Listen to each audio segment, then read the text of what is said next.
In India, we are expanding health infrastructure and providing affordable healthcare to all. What exactly is the fundamental flaw in the business model of the healthcare system of India? A crisis when it comes to hospital beds, infrastructure already swamped. Doctors and patients are equally stuck in the system. India didn't have very good quality care. Right? That is our reality today. For the exact same treatment, you will see wildly different bills from the same hospital, which makes no sense. Only guarantee is whatever they say the bill is, it's not going to be that. How many beds is a country supposed to have per, let's say, million people? And how many beds does India have? India is short 1 million doctors for the population we have. We are short 3 million beds. How can the system be so fucked? How does a hospital make money? The fastest way for a hospital to make money is to hire doctors who already have an existing patient base. Hospitals have evolved to this system of referrals and commissions and all of that. Your surgery, knee replacement, is going to cost 2.5 lakhs. Bill will be 4 lakh. They will explain to you saying, in the surgery this happened, in the surgery that happened, we had to add this extra. How will you know whether that happened or not? Does it typically cost you to build one hospital? So if you are building a 500-bed hospital, at ribbon cutting inauguration, you are out 1,000 crores. What? Have you personally seen hospitals prioritize profits over patients? Every hospital has, we care for you, we'll take care of you. Who feels cared for when they go to a hospital? Zero people. Firing a doctor in a hospital is a master class in subtlety. Doctors become doctors because they want to do the right thing for the patient, and then the system of bad incentive takes over. This is so sad. Where is our opportunity to build a business in the healthcare system of India? Are you paying your doctors on the tune of 3 to 4 crore rupees a year? And how is a Superhealth hospital different from a conventional hospital? It is just...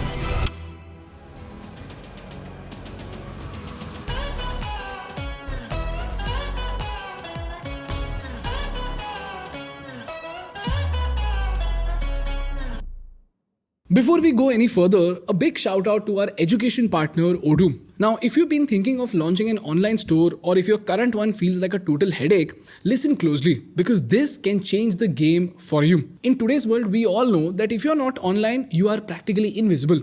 Whether you're selling clothes, gadgets, art or homemade gifts, Odoo helps you build a stunning e-commerce store, and that too very, very quickly. No coding, no confusion, and no tech background needed. With Odoo's e-commerce builder, you just answer a few simple prompts, pick your store's goal, brand colors, pages, and features, and boom, you are ready to launch. And if you want to add products, it's as easy as typing the name and the price of the product. And if you want to go any deeper, you can add color variants, size options, styles, image carousels, everything very, very easily. And that too in just a few clicks. And here's where it gets even more interesting. Odoo helps you boost your sales with intelligent cross-selling. Picture this, when someone adds a shirt to their cart, you show them matching pants or accessories right then and there itself. So your cart becomes a stylist and your average order value shoots up. Plus, all of this is yours with Odoo's first app, free for life, which includes unlimited hosting, full support, and even a free custom domain name for 1 year. So if you're serious about building your online brand, stop waiting and start selling. Click the link in the description and start building your dream e-commerce store with Odoo today. Varun, today's episode is going to be a shocking eye-opener because we are going to make our private conversation public. When I was doing research on Narayana Health, I spoke to you. It ended up being a 2-hour call where you revealed some shocking facts about the Indian healthcare industry. And in today's episode, I want you to put it out. I want you to tell me what exactly is the fundamental flaw in the business model of the healthcare system of India, because of which, in the race of optimizing for profits, the patient's health is being compromised and ethics are being compromised. Now, I consider this to be both a threat and an opportunity. By the way, my mom always told me that hospitals always loot you. Okay. But she did not have data to back it up. But you have a lot of data to back that theory. Now, I consider it to be both a threat and an opportunity. Threat because we're being looted. Opportunity because healthcare in India is a low trust, high demand, high ticket business. So if you can solve for trust and if you can solve for efficiency, I believe, and you also believe, that we can build an ethical business model to scale, eventually catering to both patients and profits. So in today's episode, I just want to know 4 things. Number 1, what are these dark secrets of Indian hospitals? Number 2, how do these hospitals make money in both good ways and bad ways? Number 3, how are super health hospitals different? And most importantly, as students of business, where is our opportunity to build a business in the healthcare system of India? Does that make sense? Makes sense. Absolutely. Let's go. Let's get started. Varun, to set context, help me understand the fundamental business model of a hospital and how does a hospital make money? So, first of all, thanks for having me on the podcast. I've been watching the show for a while, so it's a little surreal that I'm on it today. In India, right, it takes about 2 crores a bed for you to make a hospital. Okay, now the cost in that is land, construction, equipment, medicines, and people. Approximately 20% each item. 2 crores per bed. 2 crores per bed. So, if you are building a 500 bed hospital, at ribbon cutting inauguration, you are out 1,000 crores. Okay. Now, what happens is that these are typically debt-funded businesses, so they need money from day one. So, how do you get revenue from day one, right? The related issue they have is that there is no real differentiation, right? They all have similar buildings, similar doctors. Everybody, where you go as a patient, you wait 3 hours. You have no idea what the bill is, why it'll be. Only guarantee is whatever they say the bill is, it's not going to be that. It'll be much more than that, right? So for a patient, they have no real way to decide where to go. So they default to whichever doctor they have heard of, right? Which then propagates this whole thing saying that patients come for doctors because there's nothing else to decide upon. Correct. Right? So now because of that, the fastest way for a hospital to make money is to hire doctors who already have an existing patient base. It's kind of like demand acquisition. Right? Now, why should this doctor come to you? He's already happy at a hospital he's at because he's at some hospital. So you will go to them and lure him with money and say, hey, I'll give you 20% commission on whatever revenue you make, which is roughly 20, 22, 23% is the industry average. Let's say there is a doctor who's in his department, the total patient bill generation is 20 crores. So 20% means he's making 4 crores, right? Because the doctor has been forced into this commission structure. Correct. Now, I will tell him, hey, you please join my hospital. So with some negotiation, he will come to my hospital. But like any normal human being who changes a job, he is not going to come at a pay cut, right? Correct. So I have to give him what he was making at least. But it's not like on day one, the same revenue will transition. It will take some time. Some patients will stay back. Not everybody will move. This hospital may be further away. Variety of reasons. So there is typically a 6 to 9 month grace period given to this doctor. Okay. And this 20% that is given, so let's say whatever 20 crores means 4 crores, say 30 lakh rupees a month, is called a minimum guarantee, which means that whether any patient comes or not, I guarantee that I will pay you this much every month. 4 crores. 4 crores a year, right? Now, obviously the implied thing there is that you have to make at least 5x the revenue from the minimum guarantee. Right? Correct. So there is a metric that hospitals track very closely called minimum guarantee recovery. Minimum guarantee recovery. Minimum guarantee is MG. So they have a metric called MG recovery. There is a guy in the unit operations whose only job every day is to look at doctor names and see what are we paying him and how much is he recovering for us. Right? Was it your job as the chief revenue officer? I mean, kind of, yes, right? Like, I mean, obviously we have unit teams and stuff, but that's part of the job, right? That's how you do diagnosis of whether the hospital is making money or not, right? You kind of get then and so kind of like self-reflection. But MG recovery. MG recovery, right? So now what happens is, let's say you start a new hospital. So 6 months before commissioning. So let's say you spend this 1,000 crores, right? 6 months before commissioning. Commissioning is when you see the first patient. There will be a unit CEO. Unit CEO will have a unit marketing head in his team. Whoever is in charge, these people are in charge of that hospital. They will go out in the market and find all the doctors in the neighborhood or in adjacent areas who are making XYZ revenue. They will make a short list of that. Okay. Note that nobody here is discussing clinical skills. Okay. They're saying, okay, are you a doctor? How much money are you making for the hospital you're in? And then they will be put on a short list. Then this team will try to convince them to join this hospital, right? With some stuff, like we said, he has now joined the hospital. Now this MG recovery, all this is in place. There is a guy who's tracking this.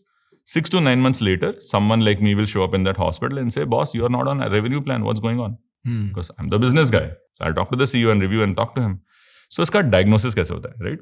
First question, what is the OP footfall, which means outpatient, which means how many people are coming for consultation, diagnostics, tests, all that, right? So this is asked by the business guy? So business guy to the unit CEO. To the unit CEO. Okay. Doctors are not in the picture, right? We're diagnosing, right?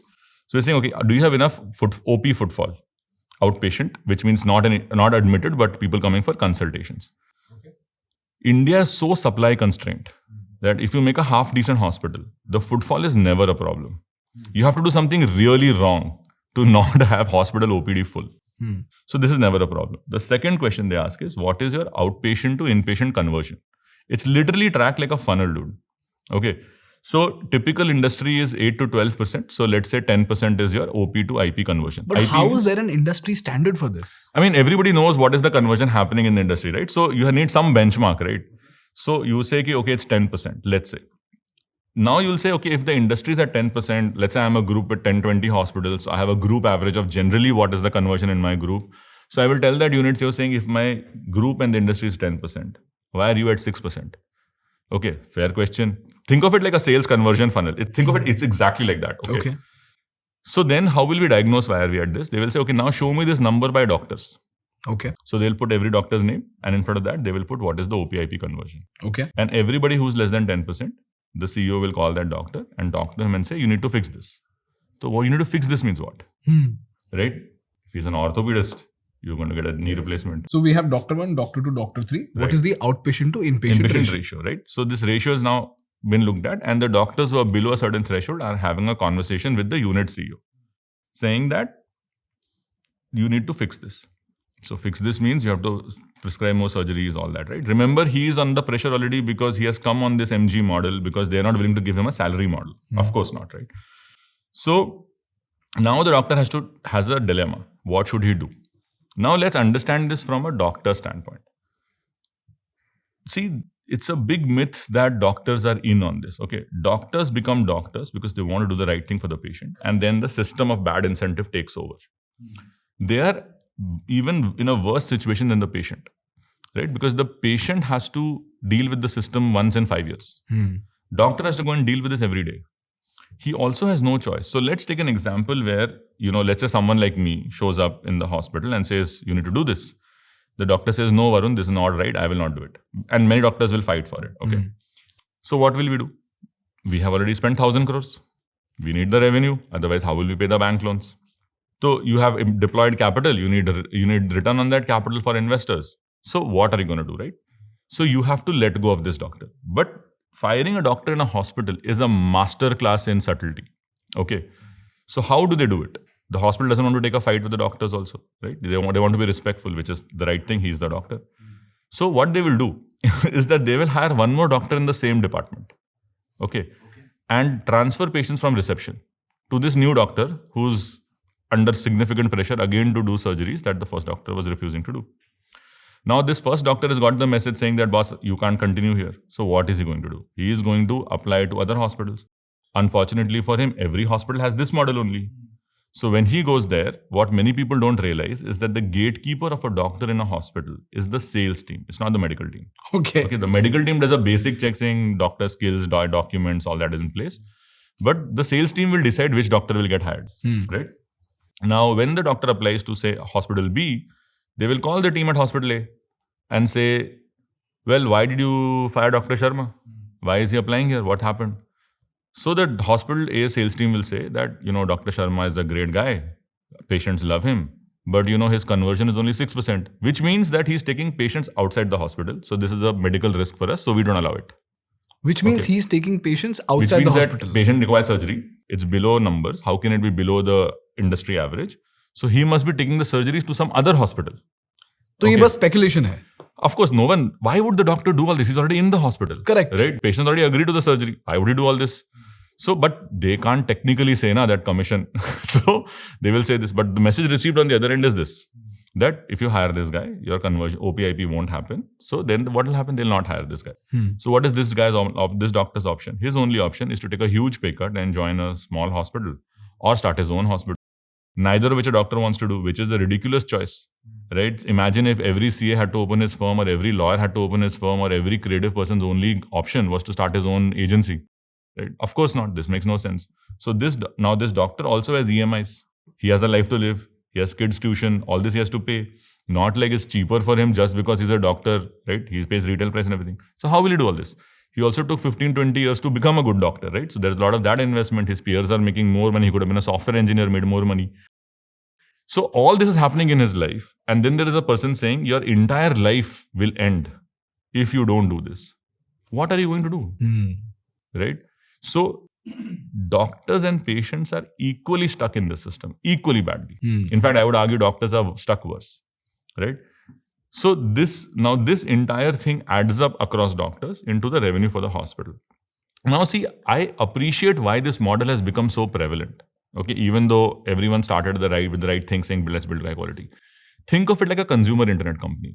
If someone told you that at 20% CAC, I will give you infinite scale, you will take it any day, right? If everybody does this, the patient has no option. Correct. People are not even debating wait times anymore. They're saying wait तो करना ही पड़ता है, ये तो normal है. But Blinkit और Zepto में तो 7 और 9 मिनट के बीच में आप चेंज करते हो सर्विस. तो यहाँ 3 घंटे वेट करने के लिए क्यों रेडी हो? क्योंकि ऑप्शन क्या आपके पास? What's your option? You are like, okay, you know, I reject this hospital, it made me wait. Okay, where will you go? Next hospital for 2 hours, 3 hours, whatever. So let's understand now why. So this is the broad business model. Now within this, because there is so much opaqueness. Varun, एक second इसको मैं summarise कर देता हूँ. If I'm getting this right, this OP-IP conversion works somewhat like an edtech company giving out a webinar at 500 rupees, which is the doctor consultation. Correct. In that doctor consultation, in a webinar, you upsell another product for 5,000 rupees. Yes. Why? Because you spent a lot of money into marketing. Yes. And you want to recover that Yes, cost. absolutely. So you ask your customers to buy a product that is costlier. Correct. Now, in case of edtech, you can do this because you're offering a product which is far better, offering insights far deeper. But you're telling me that the same thing happens in hospitals also, Yes. where if I go to a doctor and tell him that I have knee pain, if the doctor says apply Volini and you'll be okay, that's actually bad for the hospitals. Yeah. So the doctor has to suggest something as bizarre as a knee replacement so that the hospital can generate more revenue. Correct. And the reason why this is important for the hospital is because the hospital has already put in 1,000 crores in capital. If they want to recover that, they need to generate revenue. If they have to generate revenue, they need doctors. So just like there is customer acquisition, hospitals acquire doctors because doctors help them acquire customers. Yes. And if there are 3 doctors with an OP-IP conversion, यानी कि छोटा consultation से बड़ा surgery का conversion, for doctor 1 is let's say 8%, doctor 2 is 10%, doctor 3 is 20%, then regardless of whether doctor 1 is giving out the right consultation or not, regardless of how much doctor 1 cares about the patients, doctor 1 will be let go simply because he is not generating profits. Correct. 100%. That's exactly how it is. That's absolutely right. And you're telling me that because every other hospital follows the same model, every other doctor is forced to be in the system itself. So this is basically capitalism gone wrong. They have no choice. And the beauty is, like you just mentioned, for large hospitals, hi-fi hospitals, because the insurance company is going to pay for the patient, the doctor after a certain extent will feel like, oh, you know, I'm not taking this money from the patient. I'm actually taking this money from the insurance company, regardless of what happens to the health of the patient.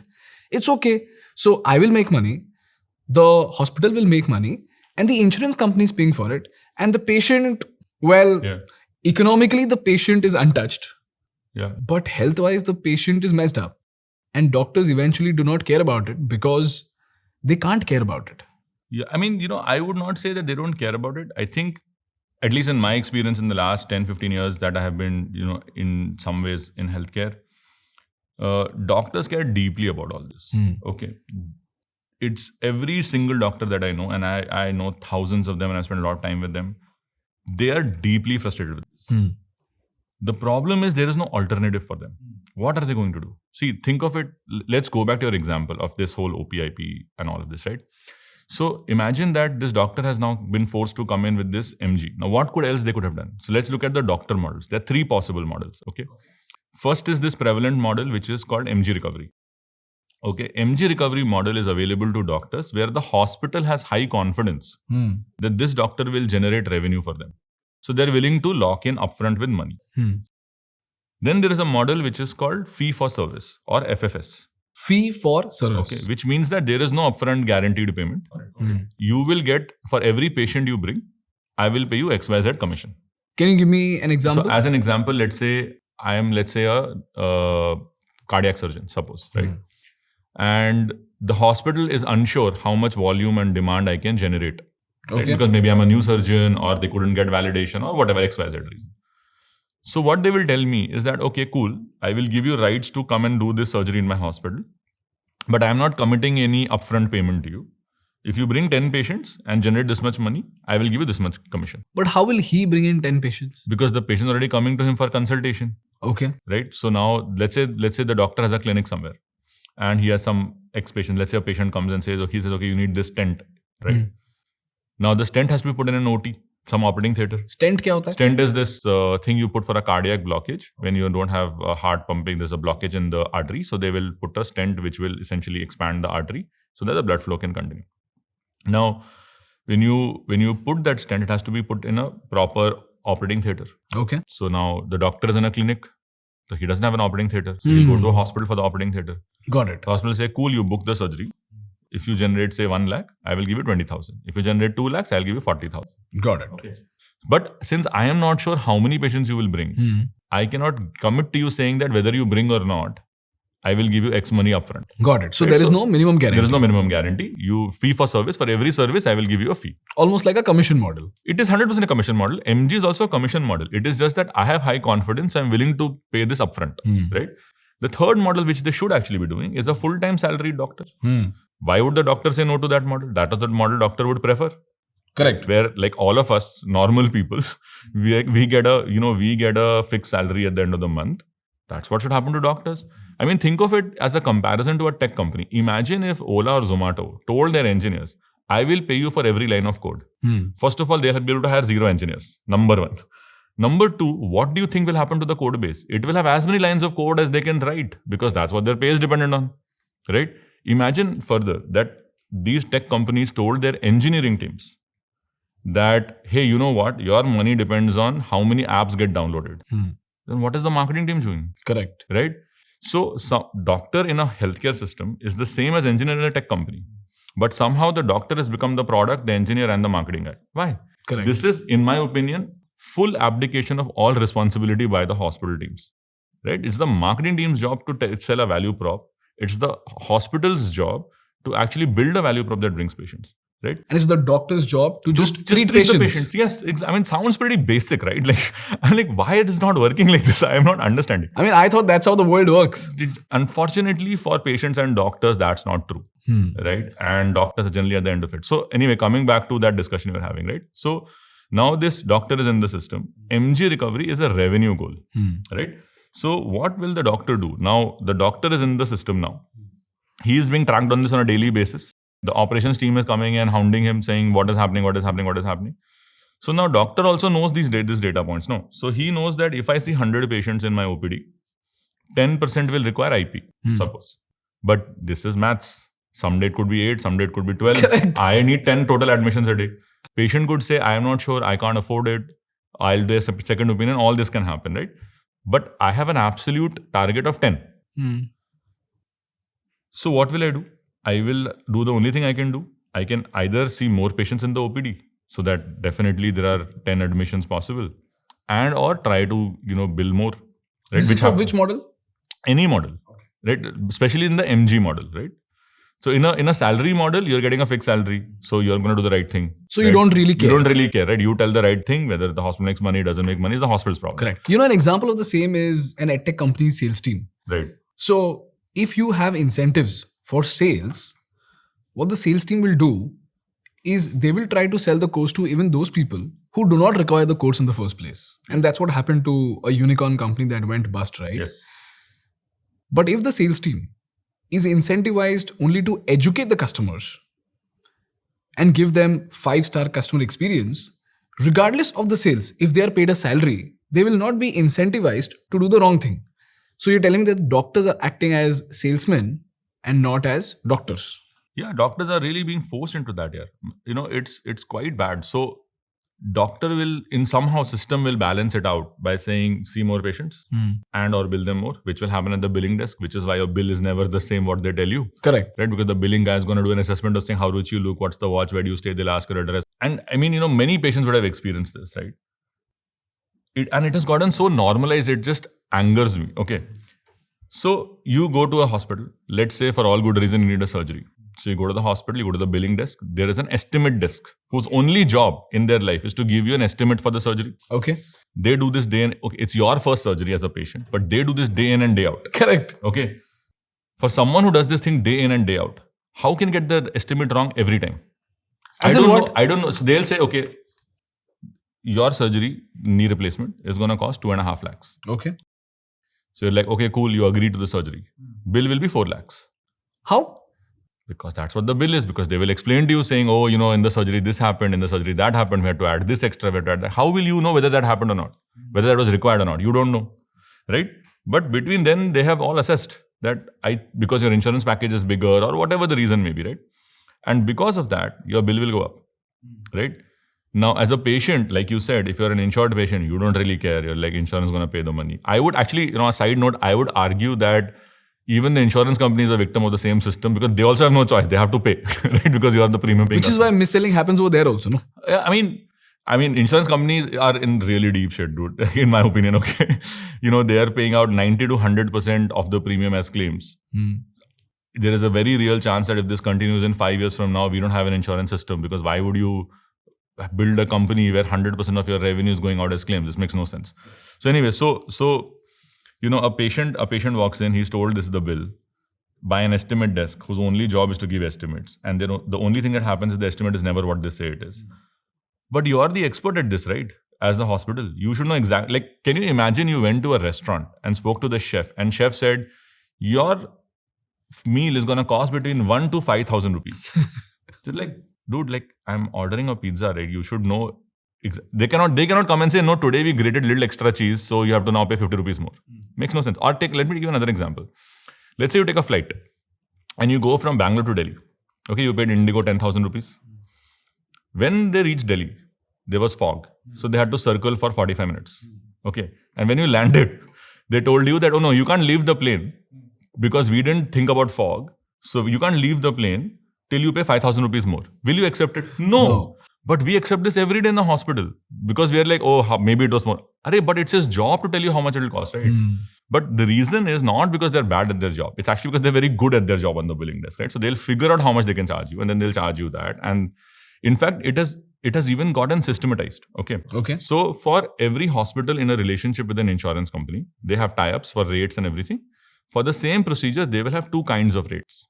One is called a package rate, right? Which says that if I'm doing this XYZ procedure, let's say an appendix procedure, then that appendix procedure will cost, say, 1.5 lakhs. And so you go, doctor says you need an appendix procedure, you get in there, it's 1.5 lakhs, insurance pay 1.5 lakhs, no matter what the hospital bills you. Okay. And between the hospital and the insurance company and the insurance desk at the hospital, they'll figure this out. Then they have for the same surgery, for the same hospital and the same insurance, they have something called open billing. Open billing. Okay. What open billing means is that when we went through the actual procedure, we found anomalies that we did not realize before. And therefore, this is a non-standard procedure. So obviously, we took more consumables, we took more time in the OT, we took more this, more that. So obviously, I can't do this within the package rate we had agreed. Okay. So now, the minute it becomes open billing, it is now at rack rates you're getting billed for everything. Okay. Now, the incentive structure is such that if your bill was 2 lakhs, right, the commission is 40,000. If your bill is 5 lakhs, the commission is 1 lakh. And remember, the person is forced into an MG situation where they have to do MG recovery. So guess what your bill is going to be, right? Now, it's quite unfortunate that, we have reduced the healthcare providers to this, right? But the problem is the hospital already spent all this money, but they're not able to estimate this for this reason, right? And that's one way for you to make money in the hospital. Another way, there are so many things, right? Like, we don't even question it anymore, right? Why is the X-ray of your leg costing different from X-ray of your chest? How does the machine know which organ is in front of it? What is the cost of the X-ray, right? There is a machine, there is a room. Kitna difference hai? So that's what I'm saying, it varies wildly. Okay, so if you go to a diagnostic lab, it could be few $100 difference. If you go to a hospital, it gets more complicated because in a hospital, they have forget different body parts. The same X-ray will have different prices. So as an example, if you went to a hospital and got a test done, X-ray, MRI, whatever, there is a certain price. Let's say MRI is 5, 7, 10,000 rupees. Okay. Okay. The same patient in the same hospital for the same body part does an MRI as an admitted patient. Okay. As an inpatient, it's 20,000 rupees. Okay. The same patient as an inpatient does an MRI in the same hospital for the same body part. Was in a twin sharing room versus a private room. The price difference is 3x. Between that. Why? It's like saying that I took a presidential suite in the hotel, so my naan is now 4 times more expensive. This makes no sense. But this happens. This is the model. Right? And you will see this. And that's the reason why insurance companies cap room rates. Oh.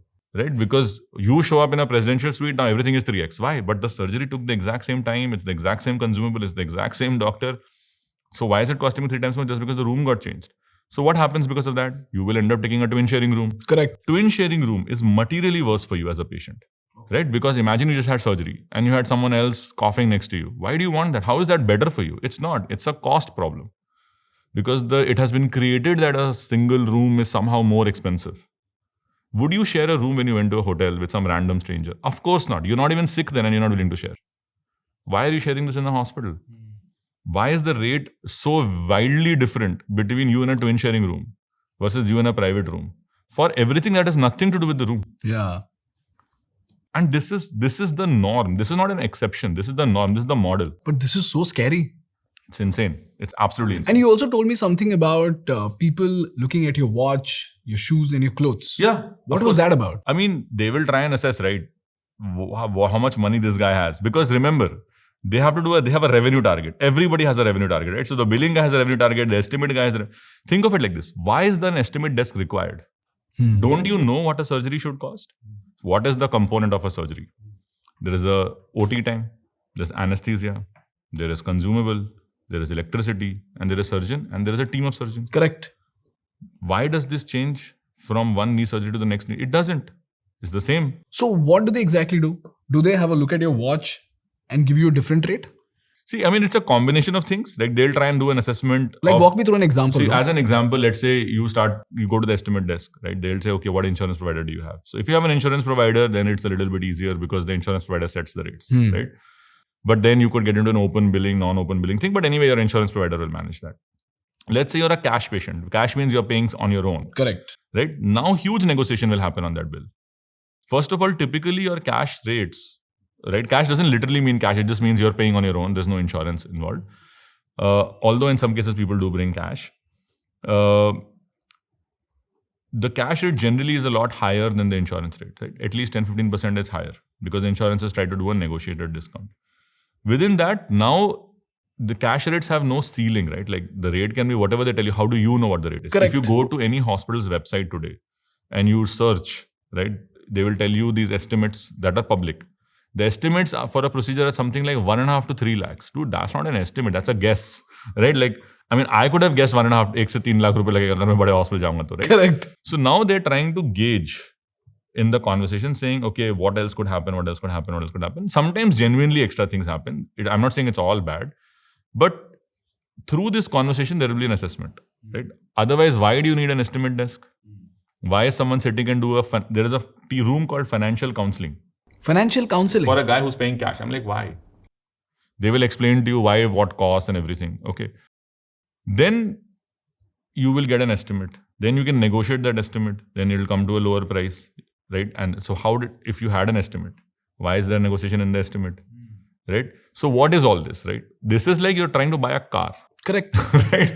And you're trying to have a negotiation. I mean, like you go to a hotel, there's a fixed rate, right? Like this is the rate, this is what it costs. You go to a restaurant, it's a fixed rate, right?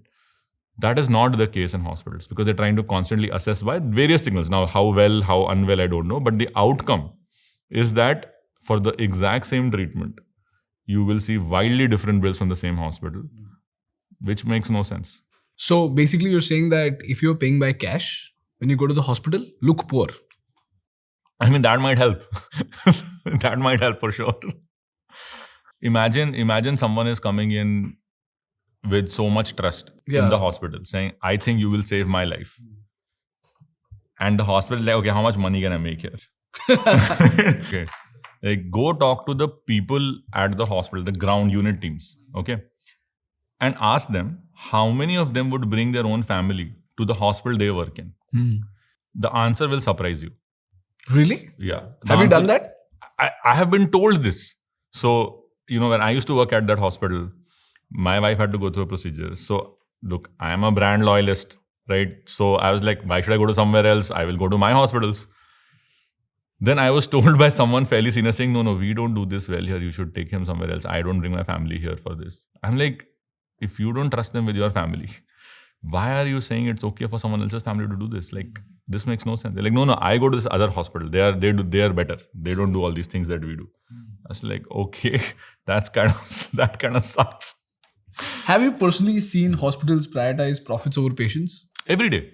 It happens quite naturally. And see, this is what I mean, right? Like, it is not that hospital systems are made up of bad people. That's not the issue, right? In fact, on balance, I would say majority of people in hospitals, like in any company, are really good people who are trying their hardest to do a good job. Yeah. The problem is they're stuck in a system which is forcing bad behavior. So this entire model and system of delivery is the problem, which is now creating such high pressure situations and bad incentives that it is forcing people to act in a way that is causing bad outcomes, right? And I think that is at the heart of it. I think also that is the reason why this problem has remained unsolved, because all of us have tried to solve this as a tech company, right? So if you see over the last whatever years, 5 years, 7 years, billions and billions of dollars has been invested into health tech, the promise of health tech, right? I would argue on balance, the on-ground experience of the patients and doctors has not materially changed. Yeah. Right? Like, you're still waiting 3 hours. You still have no idea whether you need this procedure or not. You don't know why your bill is this. It takes 6 hours for you to get discharged on a good day, right? It'll take hours for you to even get a room, although you already paid for that room. It's quite crazy, right? None of this has changed. Correct. I think the reason is because we're trying to solve a tech problem, while the actual problem is a model problem. What do you mean? Right? So, see, the problem is, why is all this bad stuff happening? The reason this bad stuff is happening is because I already spent 1,000 crores. Yeah. But why must I spend 1,000 crores to make a high quality hospital, right? If you think of it, let's take a recent example. So there is a large hospital chain. They bought a hospital in Gurgaon. Typically hospitals take 2 to 3 acres of land for them to build all this. They bought it on Golf Course Road, opposite Magnolias. So you could not find a more prime location than this. If you're trying to buy a couple of acres of land opposite Magnolias today, first of all, it cost them 800 crores. Obviously, it is disputed. That's why it's empty. Obviously, it is disputed. Because all land in prime areas that is not utilized generally is under some dispute. Otherwise, someone would have built something there by now, right? So you buy this land, 800 crores you pay upfront. Now 3 years of litigation is going on to undispute this land, right? To get clearance of the title deeds and all that. As a big company, you can do all this. But over 3 years, at 10%, you have spent 250 crores in capital cost because you haven't done anything. Let us say this year they resolve it and start work. It'll take them another 3 years to construct the hospital. Correct. So that's another 250 crores of capital cost, right? At 10%. So 800 has now become 1300 crores, right? Then it'll take them 400 or 500 crores to actually make the hospital, like the building, the machine, the marble flooring, all that nice stuff. That's 1800 crores, right? For a 500, 600 bed hospital. You are now looking at 3 crores a bed, right? So the price already gone up. Who's going to pay for this? Customers are going to pay for this. Who's going to be under pressure to deliver that? The medical team is going to be under pressure to deliver this.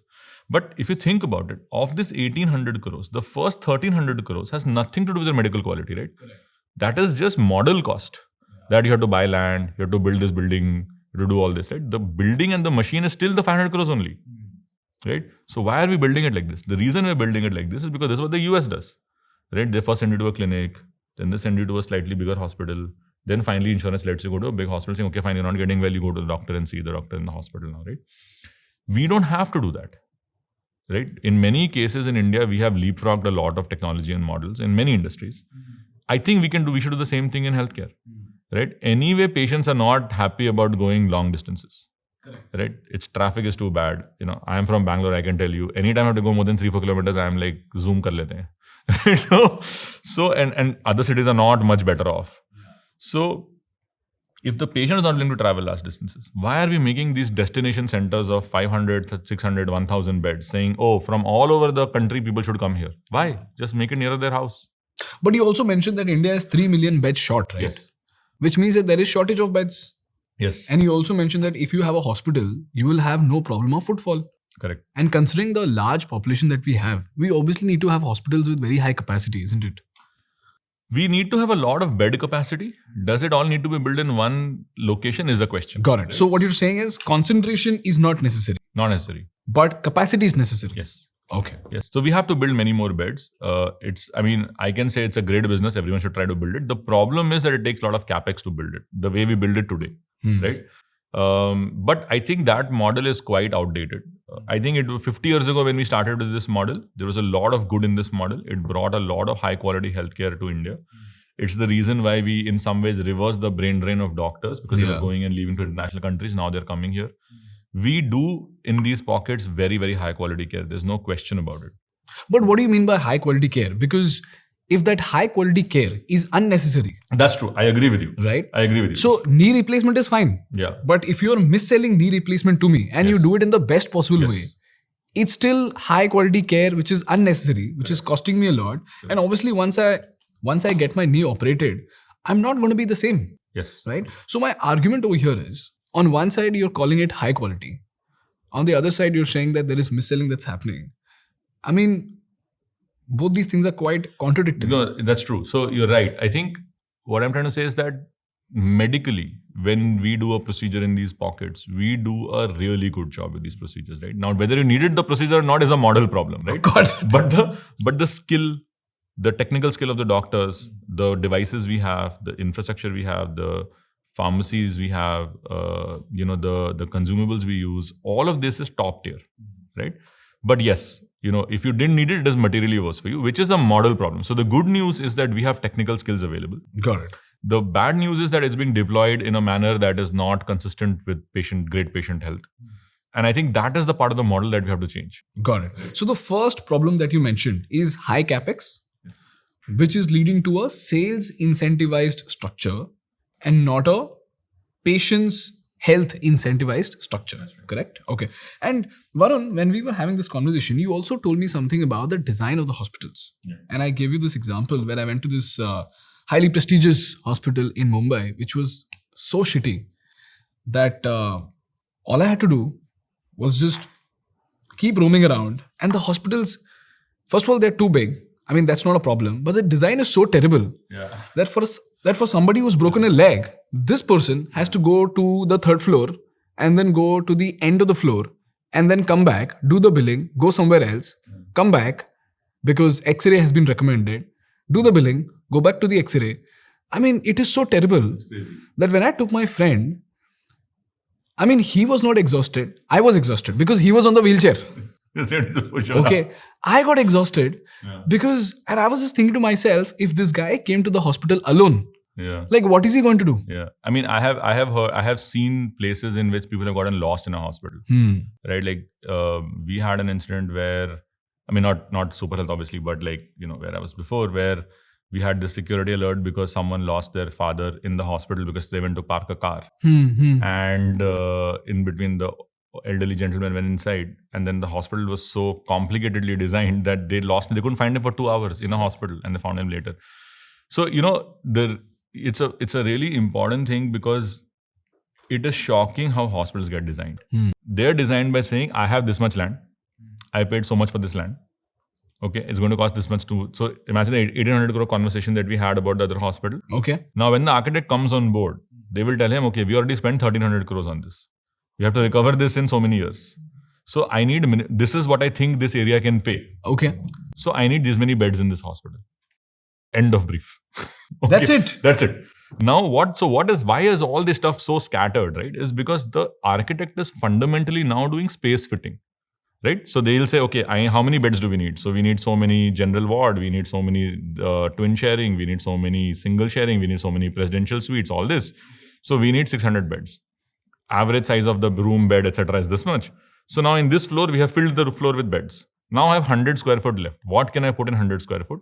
So they will find what else has to go into a hospital. Whether it is logical to be there or not is not relevant. But if it can fit in 100 square feet, they'll put it over there. And now you have to go there to get that test done. So as an example, they could put a treadmill test over there. Because you can fit a treadmill test in the treadmill. As you run on the treadmill, you have leads here. Correct. So now the test is over there. But how will you do the test? You have to do billing for the test. Billing is on the ground floor, if you're lucky. But why is billing not decentralized? So if the treadmill test is happening, Yeah. now if you go to a mall, Yeah. it's almost like saying no matter which shop you want to go to, Yeah. you'll have to go to the billing counter, Yeah. get the billing done, and then go and shop. I mean, that's so terrible. It's worse. First, you have to go to the billing counter knowing you want to buy a pair of jeans. Correct. Then you have to pay for that jeans. Then only you can go there and see the jeans. Correct. Which is like nonsensical. And then, I mean, the easiest way to solve this would be to give a POS machine Yeah. to all of these places. Yes. So that if I go to get a test done, because the doctor's already recommended, if I go to get a test done, all I have to do is just swipe my card, Yep. pay the bill, Yep. and that's it. Yep. So why doesn't this There is happen? no technical reason for it. It is just, who cares? Right? Like, what difference does it make? If you have to go and climb 3 floors, so what? We are anyway full. Why should I incur more cost with all this extra stuff? You put one desk here, let them stand in line. That is the mindset, right? The mindset is not how do I make it easy for the patient. The mindset is efficiency maximization and revenue maximization. But this is efficiency maximization. No, right? efficiency for them. If they have to make 5 billing counters, they have to make the thing, they have to put electricity, they have to put someone has to sit there, manpower is required, then 3 shifts are required because 24-hour coverage is required. So it'll cost them. Why should do all this? You stand in line for 1 hour. Why should I spend money to hire 2 more people? But you're correct. Like technically, there is no technical reason why it can't be decentralized. But like you go to an that- Apple store. You go to an Apple store. There is no billing counter at an Apple store, right? Anybody can bill you. Yeah. Why can't that happen in a hospital? It can. Of course it can. But for that, the hospital has to work on not the billing department, on the pricing. If you make the pricing fixed, then it is payment collection. Anybody can collect the payment with a POS machine. Oh, so what you're telling me is that because the payments are not fixed, Yeah. there is an estimate counter. Correct. An estimate counter requires some calculation to be done. And that calculation cannot be decentralized because it needs some strategic thought. No. Because who will pay for all this extra space? I could have put 5 more beds there, no? Okay. You have a estimate desk, right? Now that desk is you make in 1 floor. Everybody has some 10 chairs in front. Everybody waits for the estimate to come. Then they go. Right? Correct. Let's say I want to make this on every floor. Instead of now I have to reduce 3 beds. Correct. Oh, Right? got Because it. that has to come somewhere. Total. I am maximizing bed. Okay, that is my only metric given to the architect. Now think of it like this, right? Why is the elevator bank in a hotel, in a hospital, in the center of the hospital? Shouldn't your emergency department have direct elevators to the OT? Correct. Because they are the most critical patients. But that will lead to complexity of how I design. It is easier for the architect to just put it in the center. What is a lift shaft? It is the absence of cement. It doesn't even cost you more. Yeah. Right? It's like an empty shaft around. It's a volumetric thing, right? So whether you make 4 lifts here or you make 2 here, total cost is the same only. Right? So why don't they do it? Kyun karna hai? Got it. Varun, but as far as the medicine prices in India is concerned, from what my friends have told me and from what I've read, it seems like India has done a great job in regulating the medicine prices as compared to the West. What do you think about that? Drugs, if you see drug ka cascade, right? Like it's essentially fully patented drugs, which is generally 1% of the market. Okay. Primarily made by people like AstraZeneca. Only they can make their drug. It's patented. Generally super high value. Very, very targeted for like small cell lung cancer ka specific drug hai, wahi banate hain, right? Then you have branded generics, which is medicines that are like Dolo is a branded medicine. Okay. Right. Then you have trade generics. Now trade generics is a business model innovation by pharma companies. What they will do is that they will take, let's say Cipla ka kuch medicine hai. So they will say Cipla T instead of Cipla A. And they will change the trade margin. So what do you mean by trade margin? So let's say branded medicine अगर आप ले रहे हो, तो let's say Dolo 650 ले रहे हो आप, ठीक है? तो Dolo 650 में आपको जो रिटेलर है उसको 20% मार्जिन है, राइट? तो बेच रहा है, आपका डोमिनेंट शेयर है उस लोकेलिटी में, एरिया में, पिन कोड में, तो आप वो बेच रहे हो, तो बढ़िया चल रहा है. Then there is a locality in which you don't have market share, you want to enter, but you don't want to fuck up your overall margin structure. So instead of Dolo you will call it Kolo, made by same company, product of Cipla और whoever makes Dolo, उसी का आएगा. It will be called कोलो 650, right? And in that, you will give the retailer 70% margin, 30% margin, or 40% margin, something like that, right? So now he is incentivized to push this. But this is not a quality issue, right? And then there is a final one, which is the full generic, which is the white powder thing, जो कि कुछ गाँव में बिक रहा है, वहाँ पे efficacy का issues है. But the medicine prices are varying because of this. Actually, there are two reasons. One is the Indian government has done an outstanding job not bowing to global pressure of medicines. There is a very landmark case that happened, I think 10-15 years ago, Government of India versus Novartis, where Novartis had some life-saving drug which was costing 1.5 lakh rupees or something. I forget the exact specific, but it was a very high value. And the Indian law says that you have to do enough efforts to make sure it is easily accessible and widely available. Otherwise, patent protection will not apply in India because obviously our lives are more important than your profits. Correct. Right answer. Novartis, I'm little oversimplifying, but Novartis basically argued that since that medicine was available at every pharmacy at 1.5 lakh rupees, it was easily accessible. So the court told him कि bro 1.5 lakh रुपए का दवाई बेच रहे हो, क्या फूंक के आए हो, accessibility की बात कर रहे हो, your patent does not apply. India can completely violate your patent and make this because others are making this for 5,000. They're like, people will die if they don't get this. We can't support this, right? So India has had a very strong policy for years. So they were making for 5,000 rupees. India's making 5,000, correct? And they were selling it for 1.5 lakh. हाँ, because मेरा patented drug है, कोई और बना नहीं सकता है. 20 साल का patent होता है typically when they invent a new medicine, right? And they'll justify saying R&D costs and all, some of that is true, but not at the cost of people's lives, right? Like, तो government बोला कि patent बाहर में गया. हाँ, हम तो India has a very good policy on this. कि if you do not do this for India, and dude, हमारे यहाँ से बन के तुम्हारे यहाँ जा रहा है, right? Like we make 50-60% of the world's medicines, if not more, right? So then we should get that benefit here. So India has a very strong local manufacturing on medicine, lot of talent, lot of deep supply chain we have availability. Yes, things can improve and all that, but in general, I think Indian government has been right on this, saying that we will not allow you to exploit people because of your expensive medicines. We will make sure they're available to our people at prices. Now, of course, in that industry has to come in and do many things, but that is the reason why India made drug prices are so low. Because it is a significant level of effort that the government makes to ensure that people have access to this, which is why pharmacies are so widely available. It's like FMCG now, right? If you can get Sunsilk somewhere, you can get Crocin somewhere, right? So access and affordability is not an issue on medicines for the most part, right? The thing is, there is a larger industry thing saying that India should do its own active ingredient because we still import that from China and all that, but my personal opinion, that is the way our government is going, that is only a matter of time.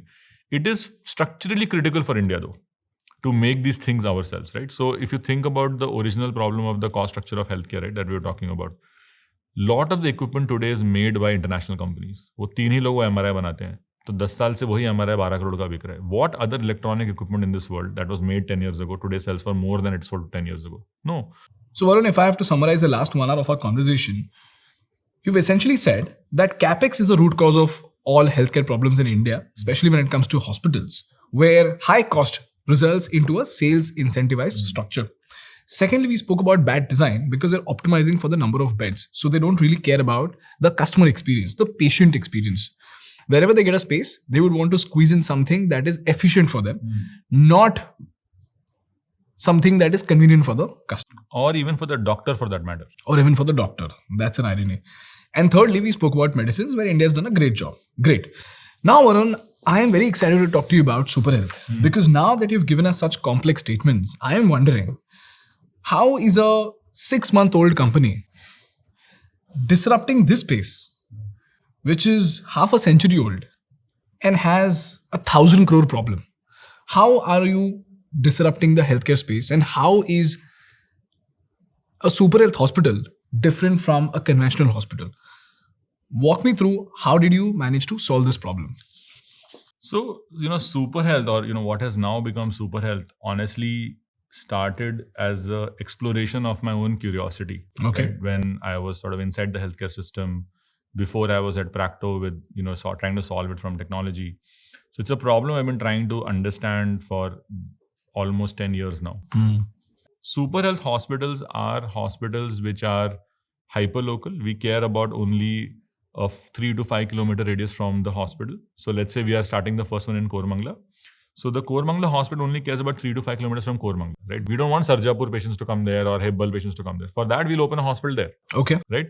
And we create this network of hospitals which is decentralized. Okay. What's the difference between the bed capacity of a conventional hospital and Superhealth hospitals? Right. So in terms of number and quantity, it's like, let's say a typical large corporate hospital will be about 300 to 500 beds. Okay.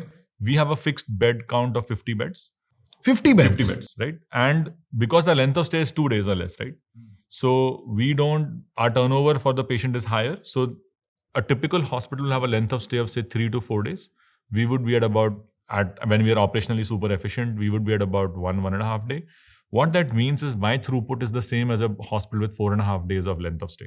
Okay, can you explain that with an example? So length of stay basically means how long you spend in the hospital, how much time did you spend here, and how much time do you how quickly did we get you out. A typical large corporate hospital will have a length of stay between say 3 to 5 days, sometimes a little bit more. So let's say 4 days. Okay. We will be at about 1.2 to 1.3 days because of the procedures that we are doing. Right? Can you walk me through that? Because I'm not able to imagine why would an Apollo keep a patient for 3 to 5 days, and what makes you so super efficient that you're able to discharge the patient within 1.5 days? So it's not that we are keeping for less days and they're keeping for more days. They do procedures where stay is very long in general, right? Which are those 1% procedures or 2% procedures, right? Which we don't do, right? So if you want a transplant, Superhealth doesn't do a transplant, right? If you need a transplant, we refer you to one of these centers and you can go there and they will do a really good job with the transplant, right? But those things skew your length of stay to be much longer. Okay. Which means the throughput of your patient is less, right? So if you're discharging a patient on average in 4 days, right, then your bed is occupied for 4 days. In that much time, if my length of stay is 1.5 days, I have turned over 3 patients there. Yeah. So the patient throughput essentially is 3x between a 1.5 ALOS hospital and a 4.5 ALOS hospital, right? So what that means is my 50-bed hospital effectively acts like a 150-bed hospital, right? In terms of throughput, right? So and the other thing that is very different about us versus them from a room standpoint is that we only do private rooms. There's no sharing in our hospital. Okay. Why? Because we believe that sharing is materially worse medically for the customer, because you are at severe infection risk after your surgery. It's become this whole premium VIP situation, which I don't think in healthcare we should have. We should be solving for quality first. So we do only private rooms, and these are nice 200 square foot plus private rooms, nice glazing windows. So there is natural light, which anyway feels more healing. It's quiet, everything. That allows us to serve that community of, let's say, approximately 1 million people who live there. Right? Now, the benefit is that this allows us to rapidly expand. What that means is that today we are taking about approximately 120 to 130 days from signing up the lease of a building and then converting it into a hospital and seeing the first patient. Got it. So Varun, you're telling me that for half a century, Indian healthcare industry has always been incentivized for profits and not for patients. So my question is, when a $1 billion company like Apollo could not balance profit and consumer good, what gives you the right to win? And how on earth is a 6-month-old company going to solve for this problem when this couldn't be solved by legends like Apollo? So, that's an interesting question you're asking. See, like you said, 50 years ago, I would say that in many ways, Superhealth is standing on the shoulder of these giants. Okay. Right? Because 50 years ago, India didn't have very good quality care. Right? That is our reality today. So they did what they had to do to build an infrastructure, quality, talent pool, all of that as an industry to really build high quality care in India. Okay. But somewhere along the way, the care and commerce balance got messed up, right? I think also India today is a very different country economically, from a socio-economic standpoint, from a GDP standpoint, from our own understanding of our country and etc., as we were 50 years ago. So clearly we need a new model to access, right, for all the reasons we have discussed.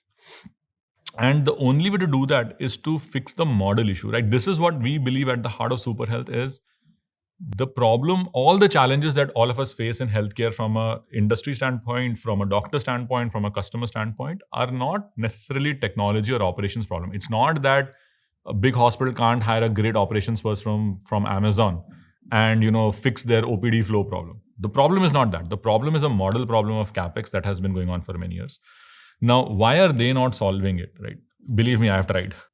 But the reason they're not able to solve it is because of sunk cost, right? They already built the 1,000 crore centers. What are they going to do with that, right? So they have no incentive to change. They're making a lot of money. You look at all the earning reports of the public listed hospitals. I saw the latest one, this FY20, whatever, March 25, when they entered FY25 numbers, profits are up 40%. PAT is up 30%, 40%. How much was the PAT? I think Apollo did about 1,500 crores or 1,400 crores, something like that. 1,500 crores PAT? Yeah, I think 1,460, something like that. It's insane. Max did, similar numbers. I think they did about 2,000 crores. I don't remember the exact number, but something like that, right? So they're making billions of dollars from doing this, because obviously they provide a very high quality necessary service. But the model is messed up, right? We all feel it. We've all seen it. You talk to any industry person on or off camera, off the camera, definitely they'll tell you all this. So what we are saying is that we have to fix this model, right? And to fix this model, you have to start by understanding what is the actual cost of healthcare, right? The healthcare cost delivery in India today is 5 things, like land, construction, medicine, devices, and people. Okay, approximately you take 20% per item is the cost. So if something costs 100 rupees to deliver, this is the breakup of the cost heads. Okay. Mota, right? What we are saying is that all of this has to come down significantly for India to have a meaningful cost reduction of high quality care without compromising care. The care has to be the same quality.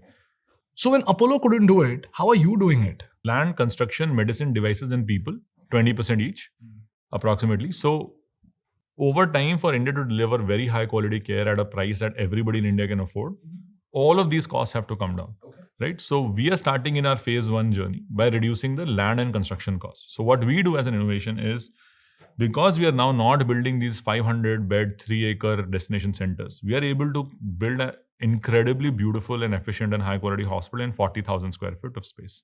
Okay, 40,000 square 40,000 square feet of space. We are able to put that, in the hyperlocal area. We don't buy the land or the building, we do a long-term lease, and then we renovate it to our spec of the hospital.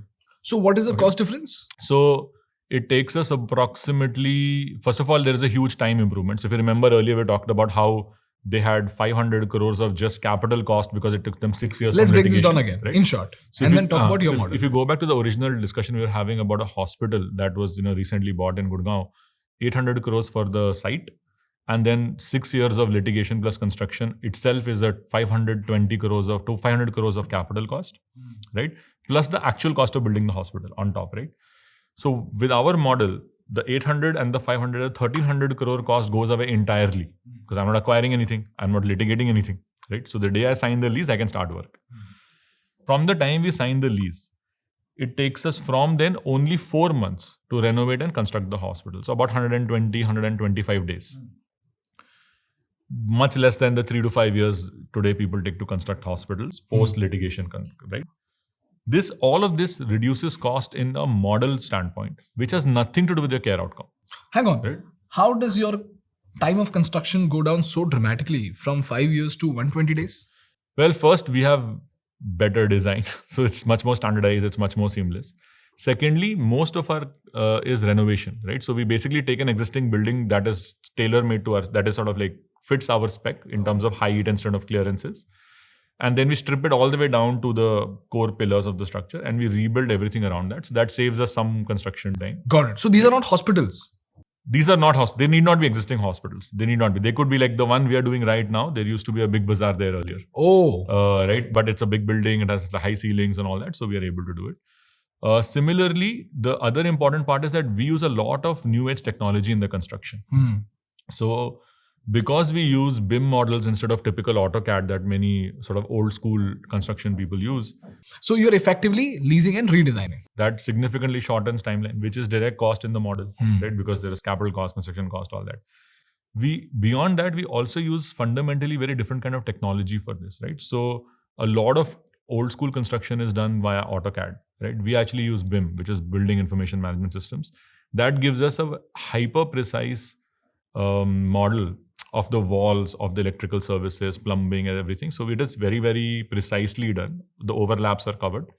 So what that allows us to do is that a lot of the stuff we prefab off-site, but we cut the services into that off-site. And then on-site, we put the stuff for the site and then it just comes and gets joined like Lego, which allows us to build it rapidly, right? All of which maintains or improves the quality in general, but also reduces time to market and reduces cost for customers, right? And none of this has anything to do with it. So we have the same machines. In fact, I would argue that since we bought everything in 2025, we have all the new latest greatest stuff. So it's probably better than what you would get in a corporate hospital. We have super experienced doctors, right? Typical doctor in Superhealth would be minimum cutoff is 15 years of experience post MD. Okay. Median for us right now for Center 1 is 20 years. Some are even 30 years. So these are very senior doctors. Again, many of them are ex, typical corporate hospitals like Apollo, Manipal, AIIMS, etc. Equally frustrated with the system like us, like patients. And they're like, screw this. I'm going to go do something different where I can actually focus on patient care. So which is great. These are all things that allow us to fundamentally reduce the cost. Now, this means that we are able to actually build an entire hospital. So it takes them 2 crores a bed for actually better quality, because remember, all our rooms are private. We have all the latest equipment. We are able to do this for about 70 lakh rupees a bed. What? Yeah, it's crazy. From 2 crores to 70 lakhs 70 a bed? lakhs a bed. Yeah. Wow, that's crazy. How much does it typically cost you to build one hospital?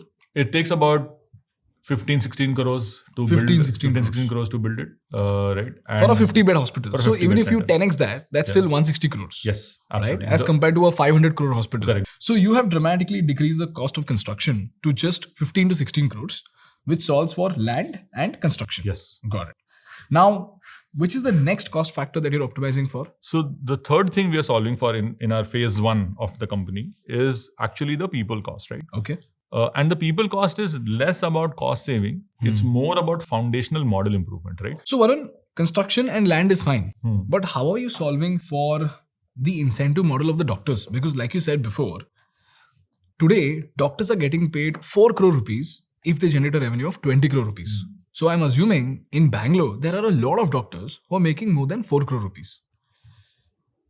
Now, even though you don't want to follow that model, you will somewhere or the other have to optimize for revenue. Right. And that revenue optimization will fundamentally happen if you have good doctors. And good doctors, like you said, 15 years plus experienced doctors are making more than 4 crores a year.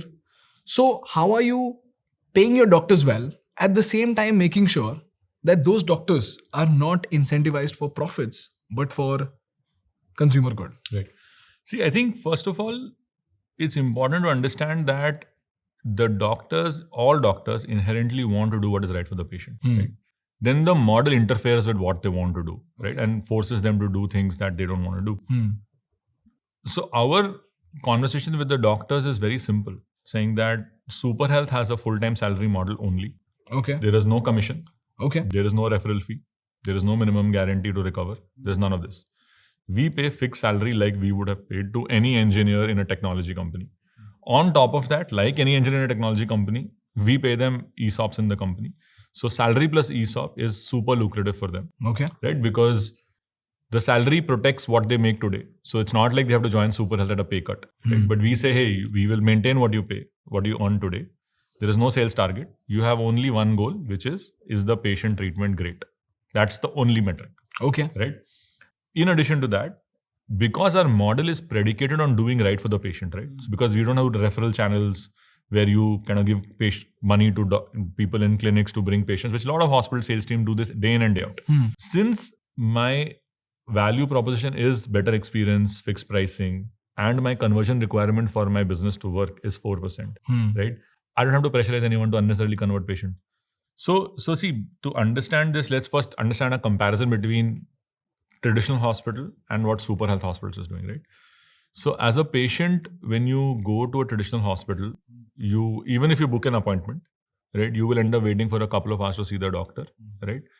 Why is that? The reason is because the OPD is overfull. Why is that? The reason that is overfull is because there is a minimum admission target that everybody is carrying, the operations team and everybody else is carrying that target, right? Now, the reason you have that target number is because you have so many beds to fill. So if you have 500 beds to fill, every person, every OPD, everybody has a higher target, right? And therefore higher pressure to convert. Therefore, they overfill the OPD and therefore you have a 2-3 hour wait time. Because total hours for a doctor to see the patient is the same only, na? 8 hours of OPD only. Correct. So if he sees 100 patients in 8 hours, each patient gets more time. If he sees 300 patients in 8 hours, each patient gets less time. It's like no amount of technology is going to solve this. That's physics, right? Like we can't beat physics. So what we said was that what is the right number that makes the hospital viable from a business standpoint, but at the same time is the right threshold so that this incentive is not misaligned. Right? So when we did the math, we came up with this 50 bed number. Okay. So in Superhealth, what happens is I have to effectively fill only 50 beds. Now, because I have to fill only 50 beds, I have a limit to how much OPD I can do. Right? Which means that the amount of patients my doctors have to see in an hour is much less than a traditional hospital. Automatically means that you get zero wait time. Okay. Right? Because there aren't 3 times the number of patients waiting in my OPD. Because I don't need so many patients because I have only fewer beds. Correct? It also means the doctor can actually spend time with you. So in Superhealth, when you come, right, first you book an appointment. The doctor will see you at that slot. There is no delay because we have a full-time doctor who's there on time. He has no misincentives to do extra things. So he's not trying to fill his OPD. The OPD is capped at the total number of OPDs we can see in a day for each center. And therefore, we have high assurance that we can give zero wait time. So you're not waiting. Then the doctor actually spends 10-15 minutes talking to you, understanding your full history, profile, everything. Then and only then, if required, is he going to prescribe you something. Why? Because the doctor doesn't want to unnecessarily prescribe, right? Because whether he prescribes or he doesn't prescribe, there is no incentive linked to that. So he will do what is right for you. He's free. He has the freedom to do. He always wants to do what is right for you. But in Superhealth, he gets the freedom to do it. Okay. Right? After that, we've done this really cool thing, which we call the post-counseling center. Okay. Right? And what happens is that you go from the OPD room of the doctor through a connected door to the next room where his assistant sits. Now, whatever else has to happen as part of that healthcare transaction happens there. Right? So if you get prescribed medicine, they will give it to you there, should you want to buy at Superhealth. If they prescribe a blood test and you want to do that test at Superhealth, they will take your blood in that room. And all the billing will happen in that room. Oh. So the patient doesn't have to go anywhere roaming around. There is no billing desk, there is no billing department, there is no reception, there is no registration counter. We have none of this at Superhealth. You walk into Superhealth and the first thing we tell you is not line mein lag ke paisa bharo. The first thing we ask you is how can we help you? And the next thing that will happen is they'll take you to the doctor. Whether you're a walk-in patient or you're a booked appointment.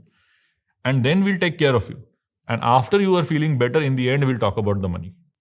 Right? Which is kind of not logical how healthcare should work, right? Like the guy is sick, first can we please take care of the guy? Correct. Right? So that's what we do. Now, in addition to this, we do some, I think, really next level things on admission. So let's say you are prescribed a procedure, right? And you decide to do that at Superhealth. You can go to a second opinion, obviously, but let's say you decide to do it at Superhealth. We have fixed prices. Okay. It is not fixed for you and your case. No. An appendix operation in Superhealth costs, say, 85,000 rupees, right? It will always cost 85,000 rupees. Now, you could be on insurance, you could pay on your own, you could do it in my center 1, you could do it in my center 2. You could have a complex case, you could have a less complex case. It doesn't matter. This is the price. That's it. But what if there are some add-ons to that operation?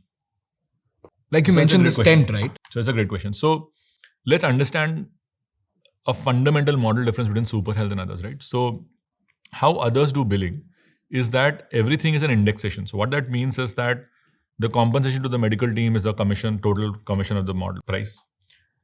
Then what they will do is, if you see the bills carefully, they will say OT charges is 100% of doctor fee. Okay. What is the logic of that? OT charges are? There is no fixed OT charge, okay? The OT charge is indexed to whatever the doctor charges for his surgeon fee. Okay, now what does that mean, right? What that means is that let us say that you're doing an appendix operation with a doctor whose fee is, say, 50,000 rupees. Automatically, the OT charge is 50,000 rupees. Okay. Okay, now But OT though doesn't change only. It doesn't change, but that is how it is priced. Okay. Okay. Let us say that a doctor comes in now because maybe they have another doctor for the general surgery or gastro surgery. He charges 75,000 rupees for his skill, right? Because he's a fee-for-service doctor or whatever. For him, the OT charge will be 75,000 rupees for the patient. But why? Because that's how pricing is done. There is no, what is the logic? There is no logic. In fact, the logic is reverse, right? The more senior the surgeon, the less time he will do to the surgery, the less time the OT will take. But the charge will be more because the senior surgeon will charge more, obviously. Oh. Right? This makes no sense. Now let's break it down and say how we came up with fixed pricing, right? How do we achieve it? We looked at all the costs of an OT, right? So when you do a surgery, what are the costs? There's obviously a doctor cost. Let's use the term operation theatre. Right? So when you do in an operation theatre, when you're doing the procedure, what are the costs? The cost is obviously the doctor. Then there is a team of people like the nursing staff and the assistant doctors and all that. Okay. Right. Then there is the room cost. There is the equipment cost. There is the services cost. Right. Correct. Now, the room is the same whether I do an appendix operation or a hernia operation. Correct. Right? The equipment in that room is roughly the same. AC is the same. Correct. If it's a 30-minute procedure or a 40-minute procedure, the procedure duration is the same, the anesthesia time is the same. So the amount of anesthesia is the same. तो ये सब तो same ही है ना. और हमारा तो doctor भी फिक्स सैलरी पे है. So because our doctors also on fixed salary, we are able to therefore amortize all of this over multiple surgeries, and therefore we are able to deliver a fixed price. Got it. Right? And so even if there is a little bit of variance here and there, we can absorb actually that. offset it. We just absorb it because our fundamental principle is that between us and the patient, we are supposed to be the experts of healthcare, right? We should know what it costs. How can we not know? And if we are wrong, it should pain us, not the patient. Today it pains the patient, which doesn't sit well with us, doesn't seem like the right thing. So we have designed it saying that if we get something wrong, it's our problem. It's not your problem, right? So we will give you a price. So there is no estimate desk at Superhealth. Okay, there is a price list. Over time, as we sort of go live and everything, we will, publish it. You don't even have to come to us to know the procedure. You can go to any hospital and they can give you their estimate. You can come to our site for the same procedure, see what it costs us. And that is exactly what it will cost you to the rupee. We guarantee it. This is the complex procedure, right? What happens is that in some cases, when you go and do a surgery, you will find oftentimes an associated issue that you were not looking for before. For example? Right? So let's say you're kind of doing a hernia surgery and you will find that there is a stiffness in the abdomen and maybe you have to do a little bit of an appendectomy also, right? As an example. When you do that, that is one more procedure, right? Now, typically, they have a model for this where they will say, that, we are doing it at half the cost or, we'll only take 50% of the cost for the new surgery. This is typically how they bill it. Okay. We have a slightly different view of this. What our view on this is that first, you must come back and ask the patient attendant for consent, right? Point number one. Point number two, anywhere costs are fixed, na? So if the patient attendant agrees, just do the surgery. What is the big deal? It'll happen in 1% of the cases. Design the model to absorb that. It's a financial model question, right? Correct. Now, the reason we can do it, and it's harder for others to do it, is because by changing the land and construction model, we already saved 50% of the cost. See, the customer is not debating 1 lakh versus 2 lakhs, or 50,000 versus 60,000, or 50 versus 55,000. The customer's problem is, you said 1 lakh, I agreed to 1 lakh, now it is 2.5 lakhs. She told me 2.5 lakhs before.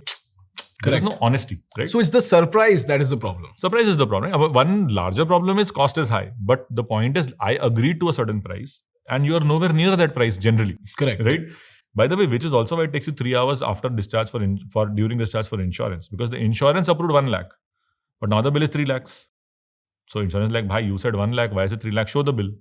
But if you billed only 1 lakh, they've already approved it. Then what are you waiting with insurance for? Yeah. One question that I had over here, Varun, is that what if you discover something which is extremely costly to operate? No, so for example, 99% of the times, that's not the case. Okay. Right? In 1% of the times, if that is the case, you should discuss this with the patient openly, right? And see, patients are smart people, okay? It's not like they are being unreasonable about this. Actually, I would say they are being far more patient and reasonable than the system deserves, in my opinion. So if it's a much more complex procedure, generally it's a much more serious issue. So that will probably anyway require a much deeper conversation. You will require further investigation. You will require probably say a biopsy has to go. It'll happen 2 days later. So patient can't stay open on the table for 2 days. वो तो आपको वैसे भी बात नहीं करना है. Got it. Right? So if you break it down a little bit more granularly, you realize that for majority of the cases, you can actually simplify this dramatically. But because of that 1% of the cases, you should not ideally mess up the 99%, right? So we'll figure out the 1% separately. So you either absorb the cost or you complete the existing operation, tell the patient about the other complexity and see how that can be fixed as a separate case altogether. And whether they want to they may not want to do it with us. Yeah. Right? Why do we assume? I mean, right now we assume that the hospitals assume because he's already on the OT table, I can bill more. But the patient may well decide that, hey, while I'm okay to do the appendix operation with you, I am not okay to do this other more serious cancer thing with you. I want this other guy in another hospital. Yeah. You're taking that right away from the patient in some ways, right? Which doesn't seem right to us. Oh, got it. Right? So now another really cool thing we do is that at the time of admission, we commit the discharge time at the time of admission. Okay. So when you come to Superhealth, we will tell you what time your surgery will happen. We'll also tell you what time you will be discharged ahead of time. Okay. Why? Why can we do this? Right? Not only do we commit a time, it is an instant discharge. Okay. What that means is that as soon as the doctor says you're free to go, within 15 minutes you can leave, because 15 minutes it takes for us to explain to you post-operative care, give you the medicine you need for the next few days, etc. But then you can just get up and leave. There is no complicated discharge process and all this stuff that we have to do. That is such a relief, man. Because I remember the last time when I went to the hospital, it took me 1.5 hours just to come out. And it was so frustrating. In fact, I've seen this with a lot of my friends where their grandfather has passed away and they just want to go home. But it takes them 2 hours just to get out of that hospital. And in a lot of cases, I've actually seen my friends sit outside of the hospital for such a long time that it is pathetic. So that's when I was thinking, why is this procedure so complicated? Why can't you just let the patient go? So when you said 15 minutes, I was delighted because I could sense the pain of those patients who had been waiting for so long. It's crazy. It's absolutely nuts. I mean, first of all, let me tell you that you took only 1.5 hours. You are one of the lucky people. Okay. Typically 3 to 6 hours it takes to discharge a patient. 3 to 6 hours? 3 to 6 hours, easily. Is this because of the insurance problem? I mean, I have seen cases and I have had escalations in my previous roles where I have heard that it took 18 hours, 15 hours. 18 hours? Let me tell you why this happens, right? What is the actual problem? So, the way the discharge process works is that the doctor comes for the round in the morning and then the doctor says that, hey, you're fit to go, you can be discharged. Now, at that point, you have started your mental clock saying, I can discharge, I can go now. Correct. But nothing has happened in your discharge yet. Okay. Because for this discharge to happen, a discharge summary has to be prepared, which this doctor has to sign, right? It has to say your case history, all this. So that is not ready. Correct. Who will write that? His junior will write that, right? Where is the junior? He is with him on the rounds. So next 1 hour, he's doing rounds. Then he will finish his rounds. The doctor will go to the OPD. Now he's in the OPD. So how will he sign this discharge summary? God forbid he has to go in surgery. So he's obviously can't stop the surgery. So now this whole process has been made very onerous because someone has to write it. Then obviously the doctor has to read it as his name and then has to sign it. And once he signs it, then and only then will your discharge process begin. Oh. Forget end, begin.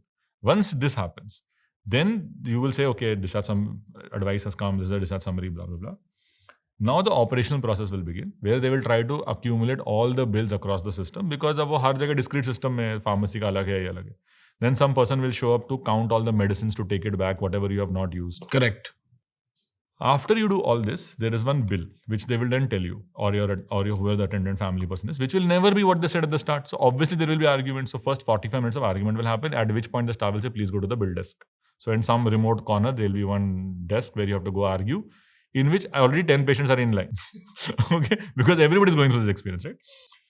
After you do all this and have alignment between you and the hospital, will they send it to the insurance?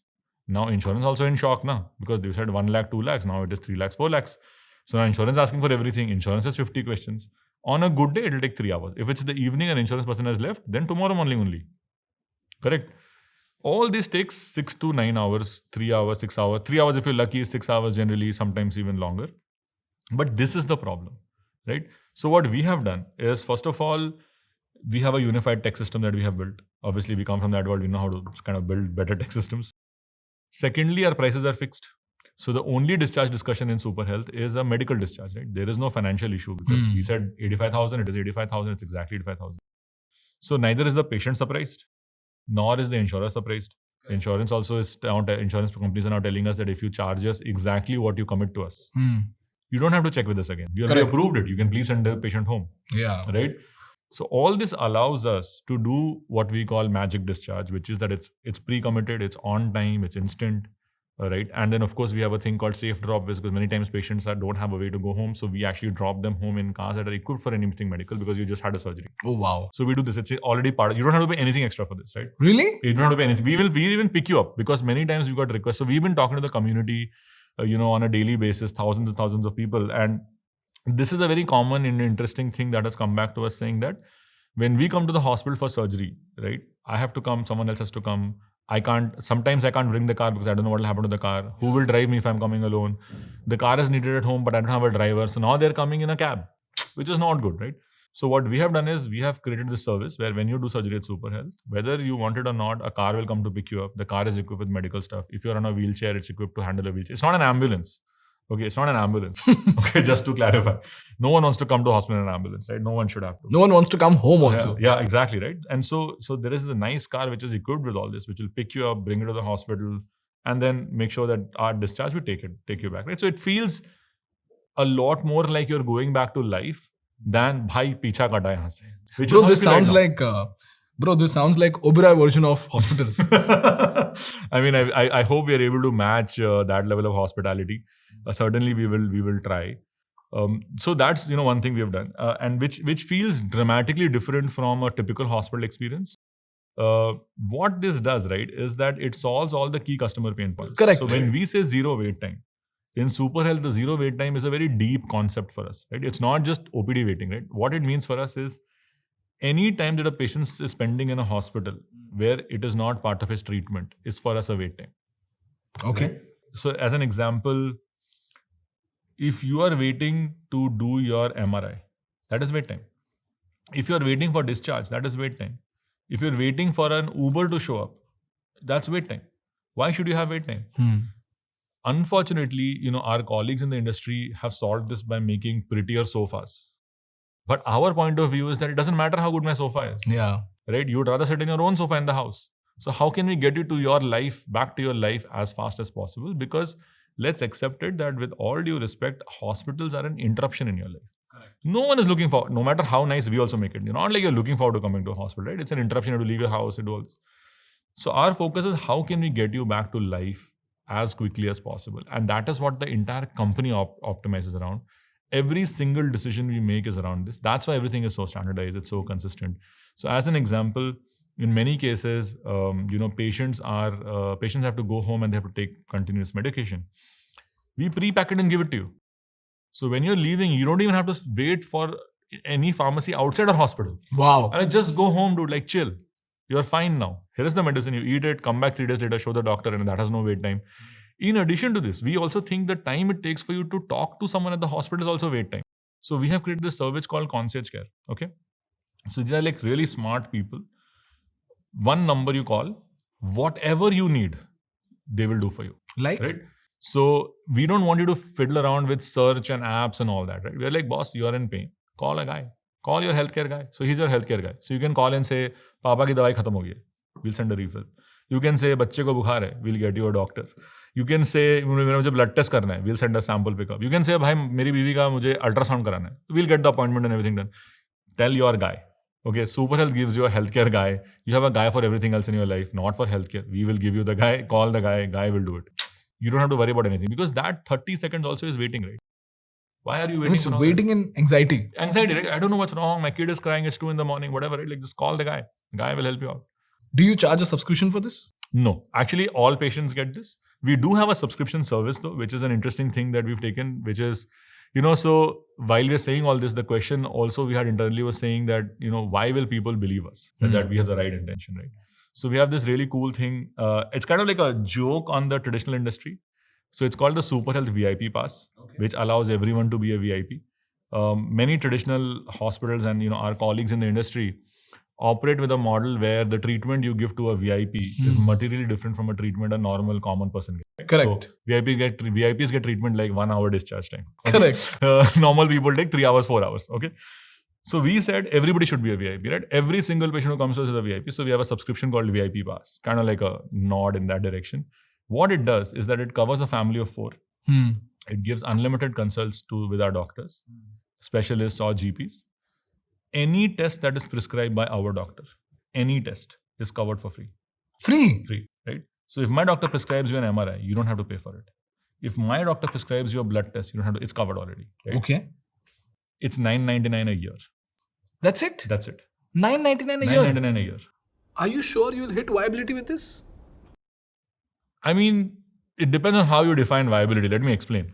Viability as in? Let me explain. So, first of all, no hospital makes is profitable in an OPD level.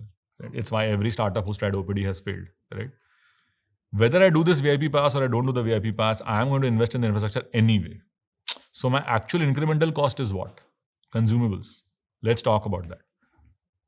I'll give you an example. Like vitamin D. People do a vitamin D test. It costs you about $1,500 to $2,000 depending on where you do it. If you were to go to the same lab and ask them for a B2B deal, saying that, hey, I will collect the sample and give it to you. You do the test and give it to me, put my logo on the report. Okay. The same vitamin D test will be available to you for $300.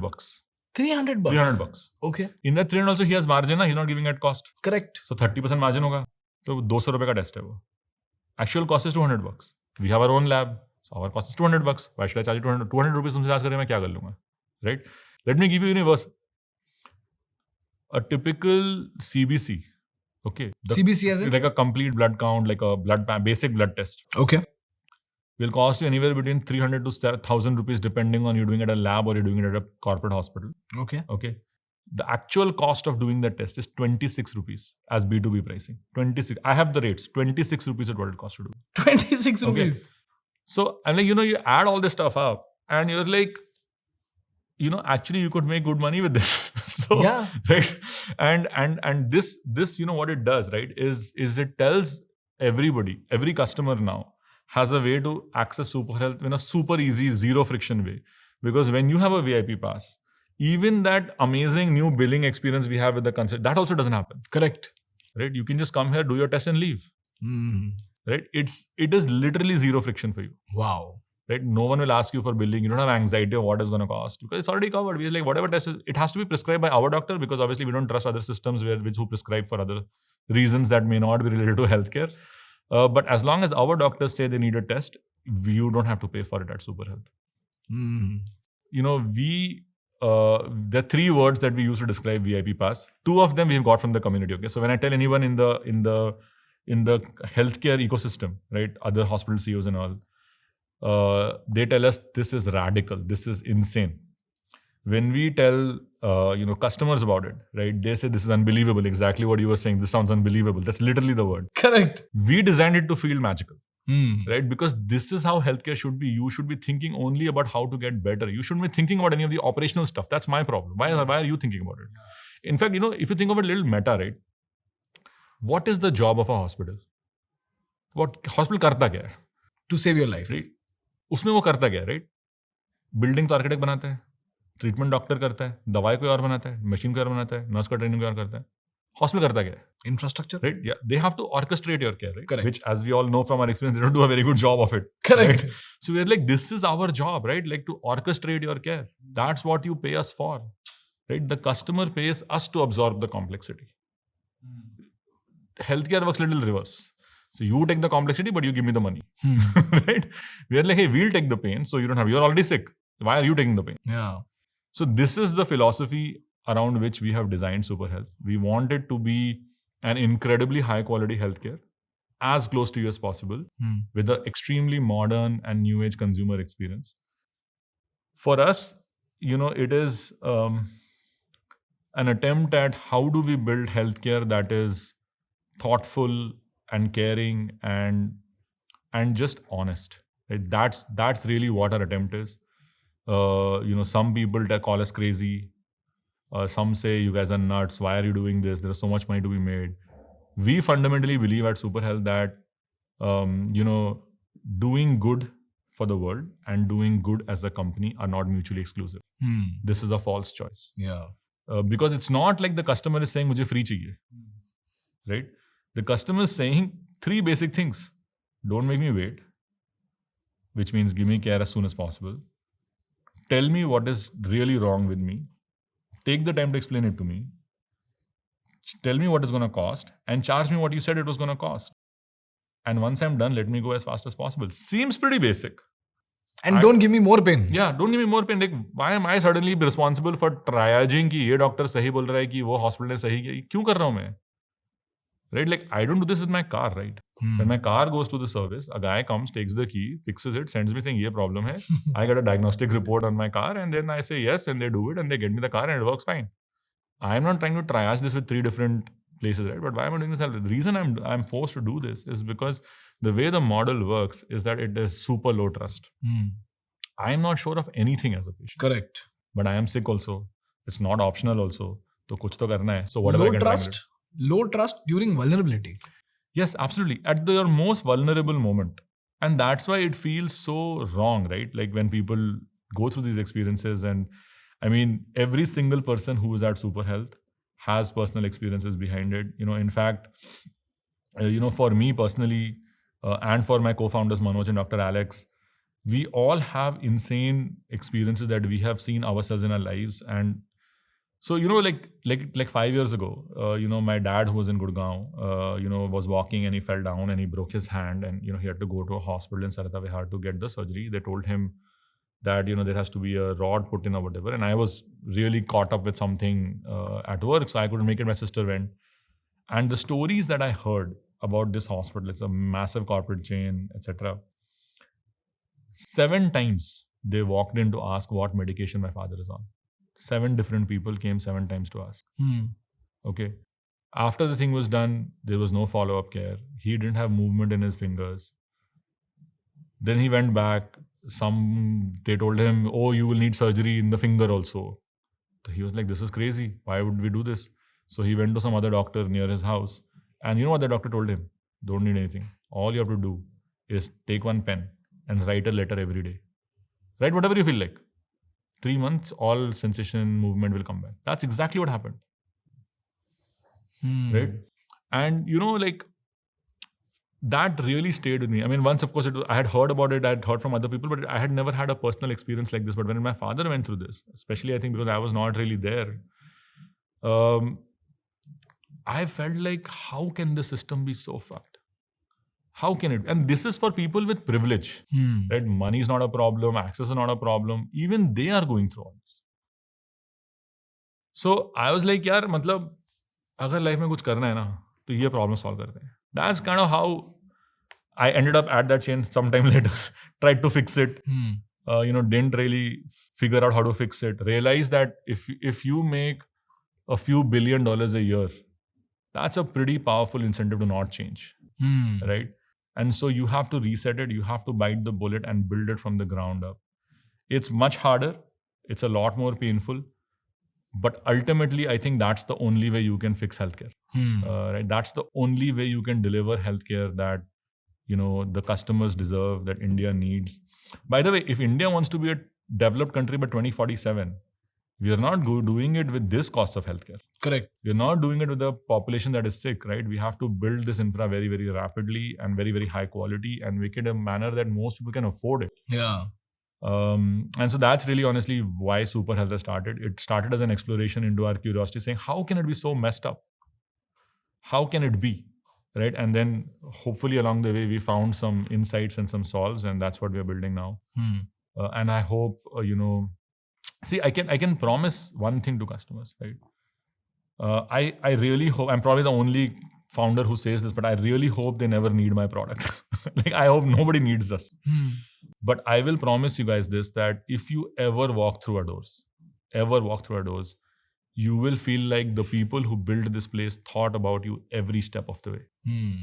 And I think that's what care really means. Care is not 4 letters on a poster, which, by the way, every hospital has. Oh, we care for you, we'll take care of you. Who feels cared for when they go to a hospital? 0 people. Because care is taking the extra effort to absorb the pain. You take the pain on behalf of the other person, so they don't have to. Which hospital is doing that? 0.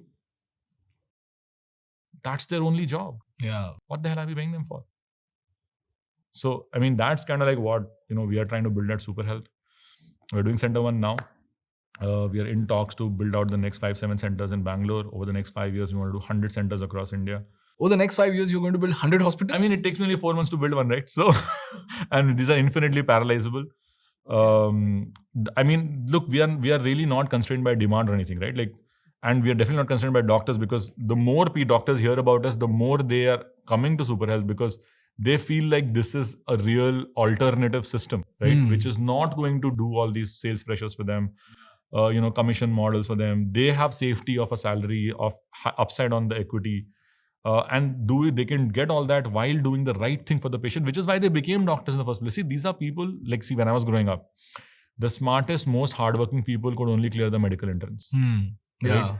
And they would do it with a lot of purpose. It was inspiring to see them, study 20 hours a day to say, hey, I get to take care of somebody. Correct. There's a lot of idealism, nobility in this, right? Yeah. Then this nobility and idealism meets Capitalism, right? And the kind of like the warped capitalist system that healthcare has today. And, it's easy for all these guys to today blame the government and all that. It's not the government's fault. Okay?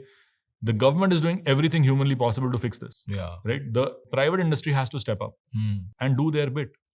We have to build the service. The demand is there. It's first of all not met. Secondly, whatever is met badly. I mean, anybody watching this, guys, figure out how to build a hospital. Okay, there is a lot of need for this. And I think that's honestly for us our mission. We want to fix healthcare. We want this to become a place that we are proud and feel safe in recommending to our friends and family, right? Like, I want a hospital, if all I get out of Superhealth is one center, right, where I am not afraid if my mom went there alone. I will call it success. I don't care if it's a $1 billion company or not, or multi-billion, or whatever the investors want. As long as there is a center where I am not afraid if my mom went alone, I think I would have achieved success. Because if it's good enough for my mom, I promise it will be good enough for other moms. Like a hospital that is mom approved. That's kind of like how we see it. It sounds a little idealistic maybe, but I believe the world is not what it is. The world is what you make it. So I think India needs a healthcare system that is uniquely tailored for India, that does right by the patients and by doctors, that allows doctors to be doctors and take care of people, which is why they became doctors. That's what our real goal is. I'm so fascinated by this answer. This is so beautiful.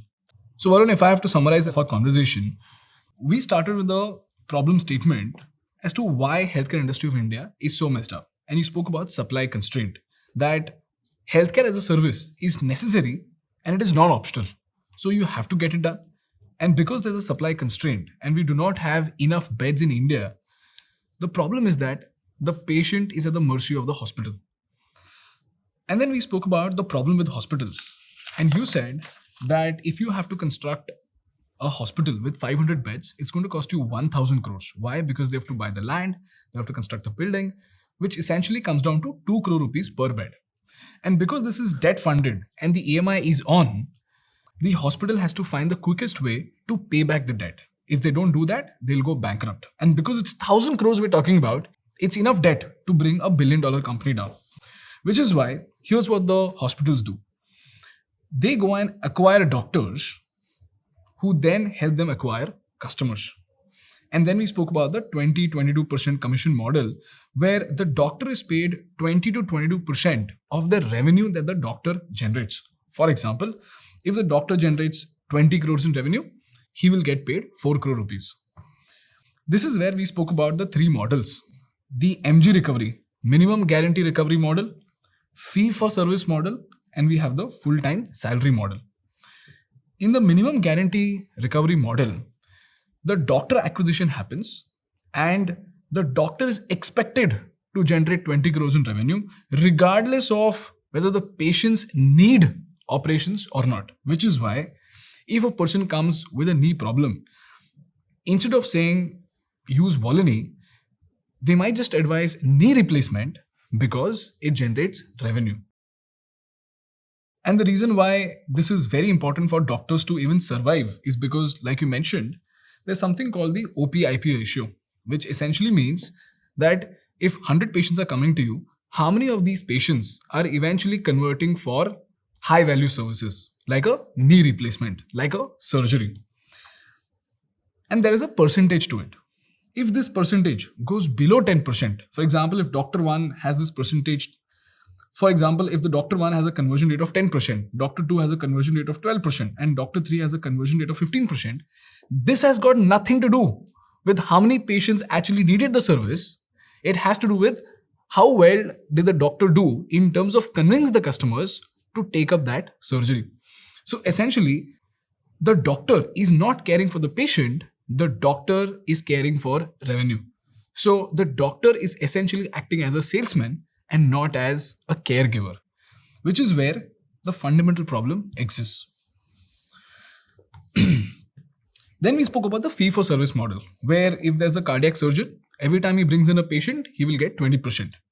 And then we spoke about the full-time salary model, where the doctor is paid a fixed salary. But the reason why this is not in alignment with the interest of the hospital is because 1,000 crores of debt has been taken. If 1,000 crores of debt has been taken, you don't need doctors, you need salesmen who can optimize for profits.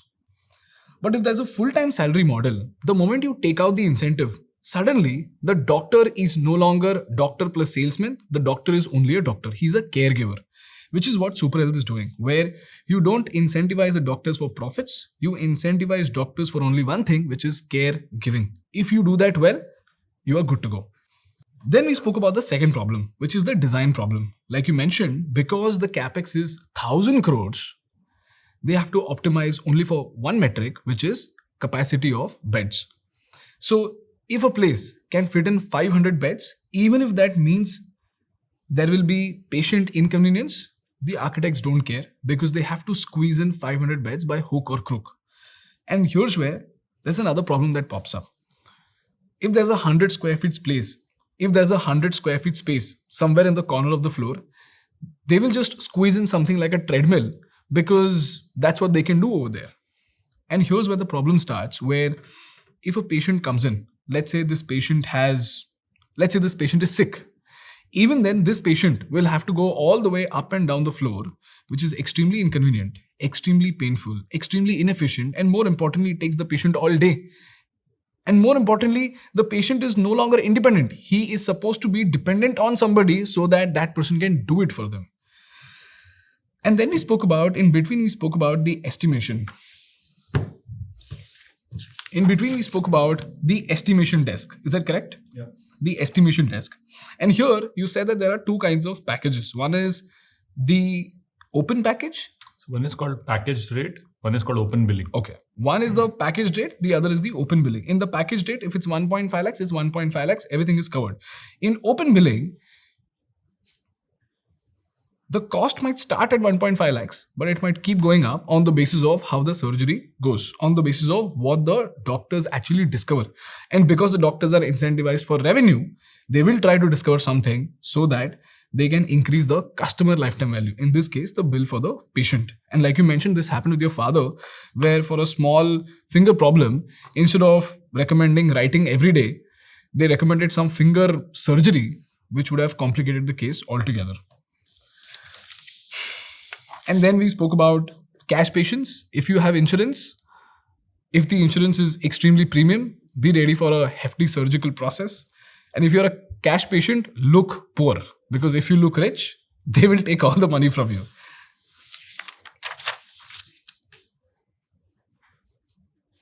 Okay. Then we spoke about the third problem, which essentially became... Then we spoke about the third thing, which is medicines. And like you mentioned, the Indian government has done a great service to the people of India by making sure that medicines are available at a dirt cheap price. And the reason why that happens is because the Indian government says that we don't care about your profits. We care about only one thing, which is affordability. Because of which, drugs in India are available at a dirt cheap price, and patent regulations ensure that even if some hi-fi company comes up with a fancy patent, they cannot charge 1.5 lakh rupees for a 5,000 rupee pill. Here we spoke about patented drugs, branded drugs, right? Branded generics. Here we spoke about patented drugs, branded generic drugs, trade generic drugs, and generic drugs. And then we spoke about how Superhealth is different from other hospitals. And you mentioned because the root cause of this problem is capex, you decided to eliminate capex altogether. And here's where you spoke about your cost, where a typical hospital might cost 1,000 crores with a 500 bed capacity. Your hospitals have only 50 beds. And this building is actually leased and redesigned to turn it into a hospital. So it doesn't take you 3 to 4 years, and your hospitals can be built in just 120 days, because of which it allows you two things. Cost of time goes down, and it allows you to rapidly scale, which is why you're aiming to build 100 hospitals in the next 5 years. Secondly, you spoke about design. And because you don't have the capex burden, you don't have to squeeze in beds at the cost of the convenience of the patients, which is why you have designed a hospital which is extremely convenient. And here's where we spoke about the Obera experience that you're intended to give to your patients. Then we spoke about the customer experience. In a typical hospital, first the customer has to wait. Whereas in comparison to that, at Superhealth, your vision and your objective is to have 0 wait times. Then there is a sales target, because of which complications arrive in the procedure and in the pressure of the revenue, the doctors are just incentivized to fill the OPD. And when the OPDs are overfilled, wait times increase. So it's almost like a vicious cycle. In your case, because you have only 50 beds and your doctors are put on full-time salary with no incentives to generate revenue, there is limited occupancy of the OPD. And this less pressure and limited occupancy eventually make sure that the patient never really experiences complexity just for the sake of it. If there is a complexity, you will inform it upfront. And if there's no complexity, there's no complexity at all. Your job is to make sure that the patient goes home as quickly as possible. And here's where we spoke about the discharge process, where there's a lot of argument, there's a lot of insurance hassle, there's a lot of tech inefficiency, because of which even after the patient is done with his entire process, he would still take 2 to 3 hours on a good day to get out of the hospital.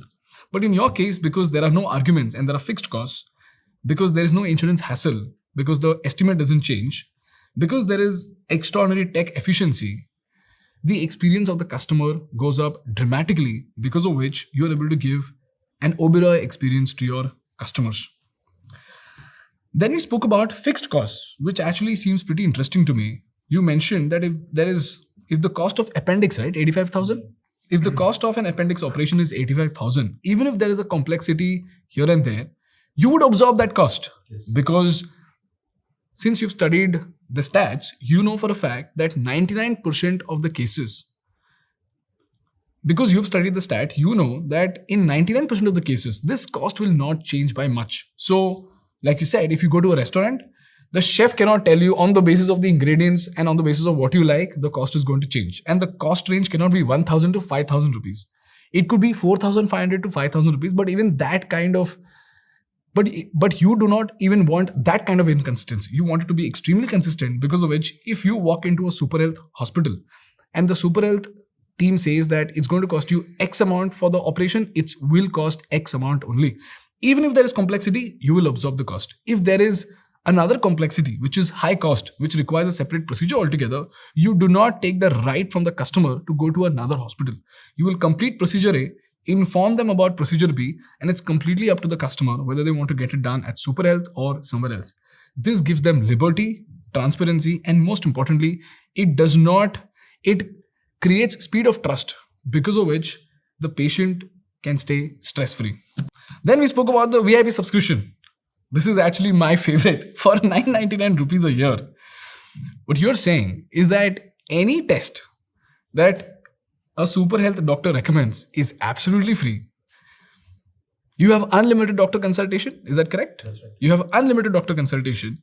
And when we spoke about the economics behind it, because like I said, it just seems too unbelievable, you explained something really dark and extraordinary. Where you said that a conventional blood test, which would otherwise cost you 1,000 rupees or 2,000 rupees, will actually cost you 26 rupees if it's done as a B2B deal. So there's a huge cost difference in terms of the cost price and the selling price, because of which that price arbitrage gives you the margin to make sure that the customer who's buying the 999 rupees per year VIP subscription gets it for free. And then we spoke about your vision, where you said that you want to open up 100 hospitals in the next 5 years with an amazing team consisting of an ex-Narayana, Dr. Alex, an ex-Practo, Manoj, and ex-Apollo being yourself. I think that pretty much sums up our conversation.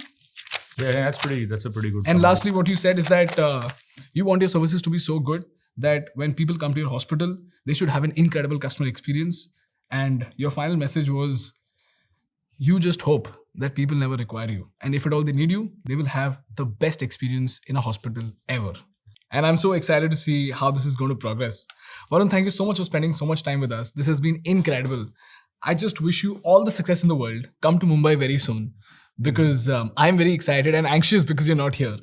And this hospital that you're building, I can't wait to see this. And I can't wait to see the faces of those customers, those patients who will be delighted to go to Superhealth when they fall sick. Because if that happens, I think that'll be great. All the numbers that you've given me, to be very honest, even now, it sounds unbelievable. Okay. But the reason why I became an investor in the company is because the world needs this. India needs this. And I just hope you go on to prove the entire healthcare industry wrong, and you tell them that conscious capitalism in healthcare can exist. It is possible to balance profits and goodwill for the world. And I just hope you go on to achieve great success. Thank you so much, Ganesh. It's great to be here, and thank you for your support. And guys, for the people in Bangalore, I will leave the link to the $9.99 VIP subscription in the description. You should definitely go and check it out.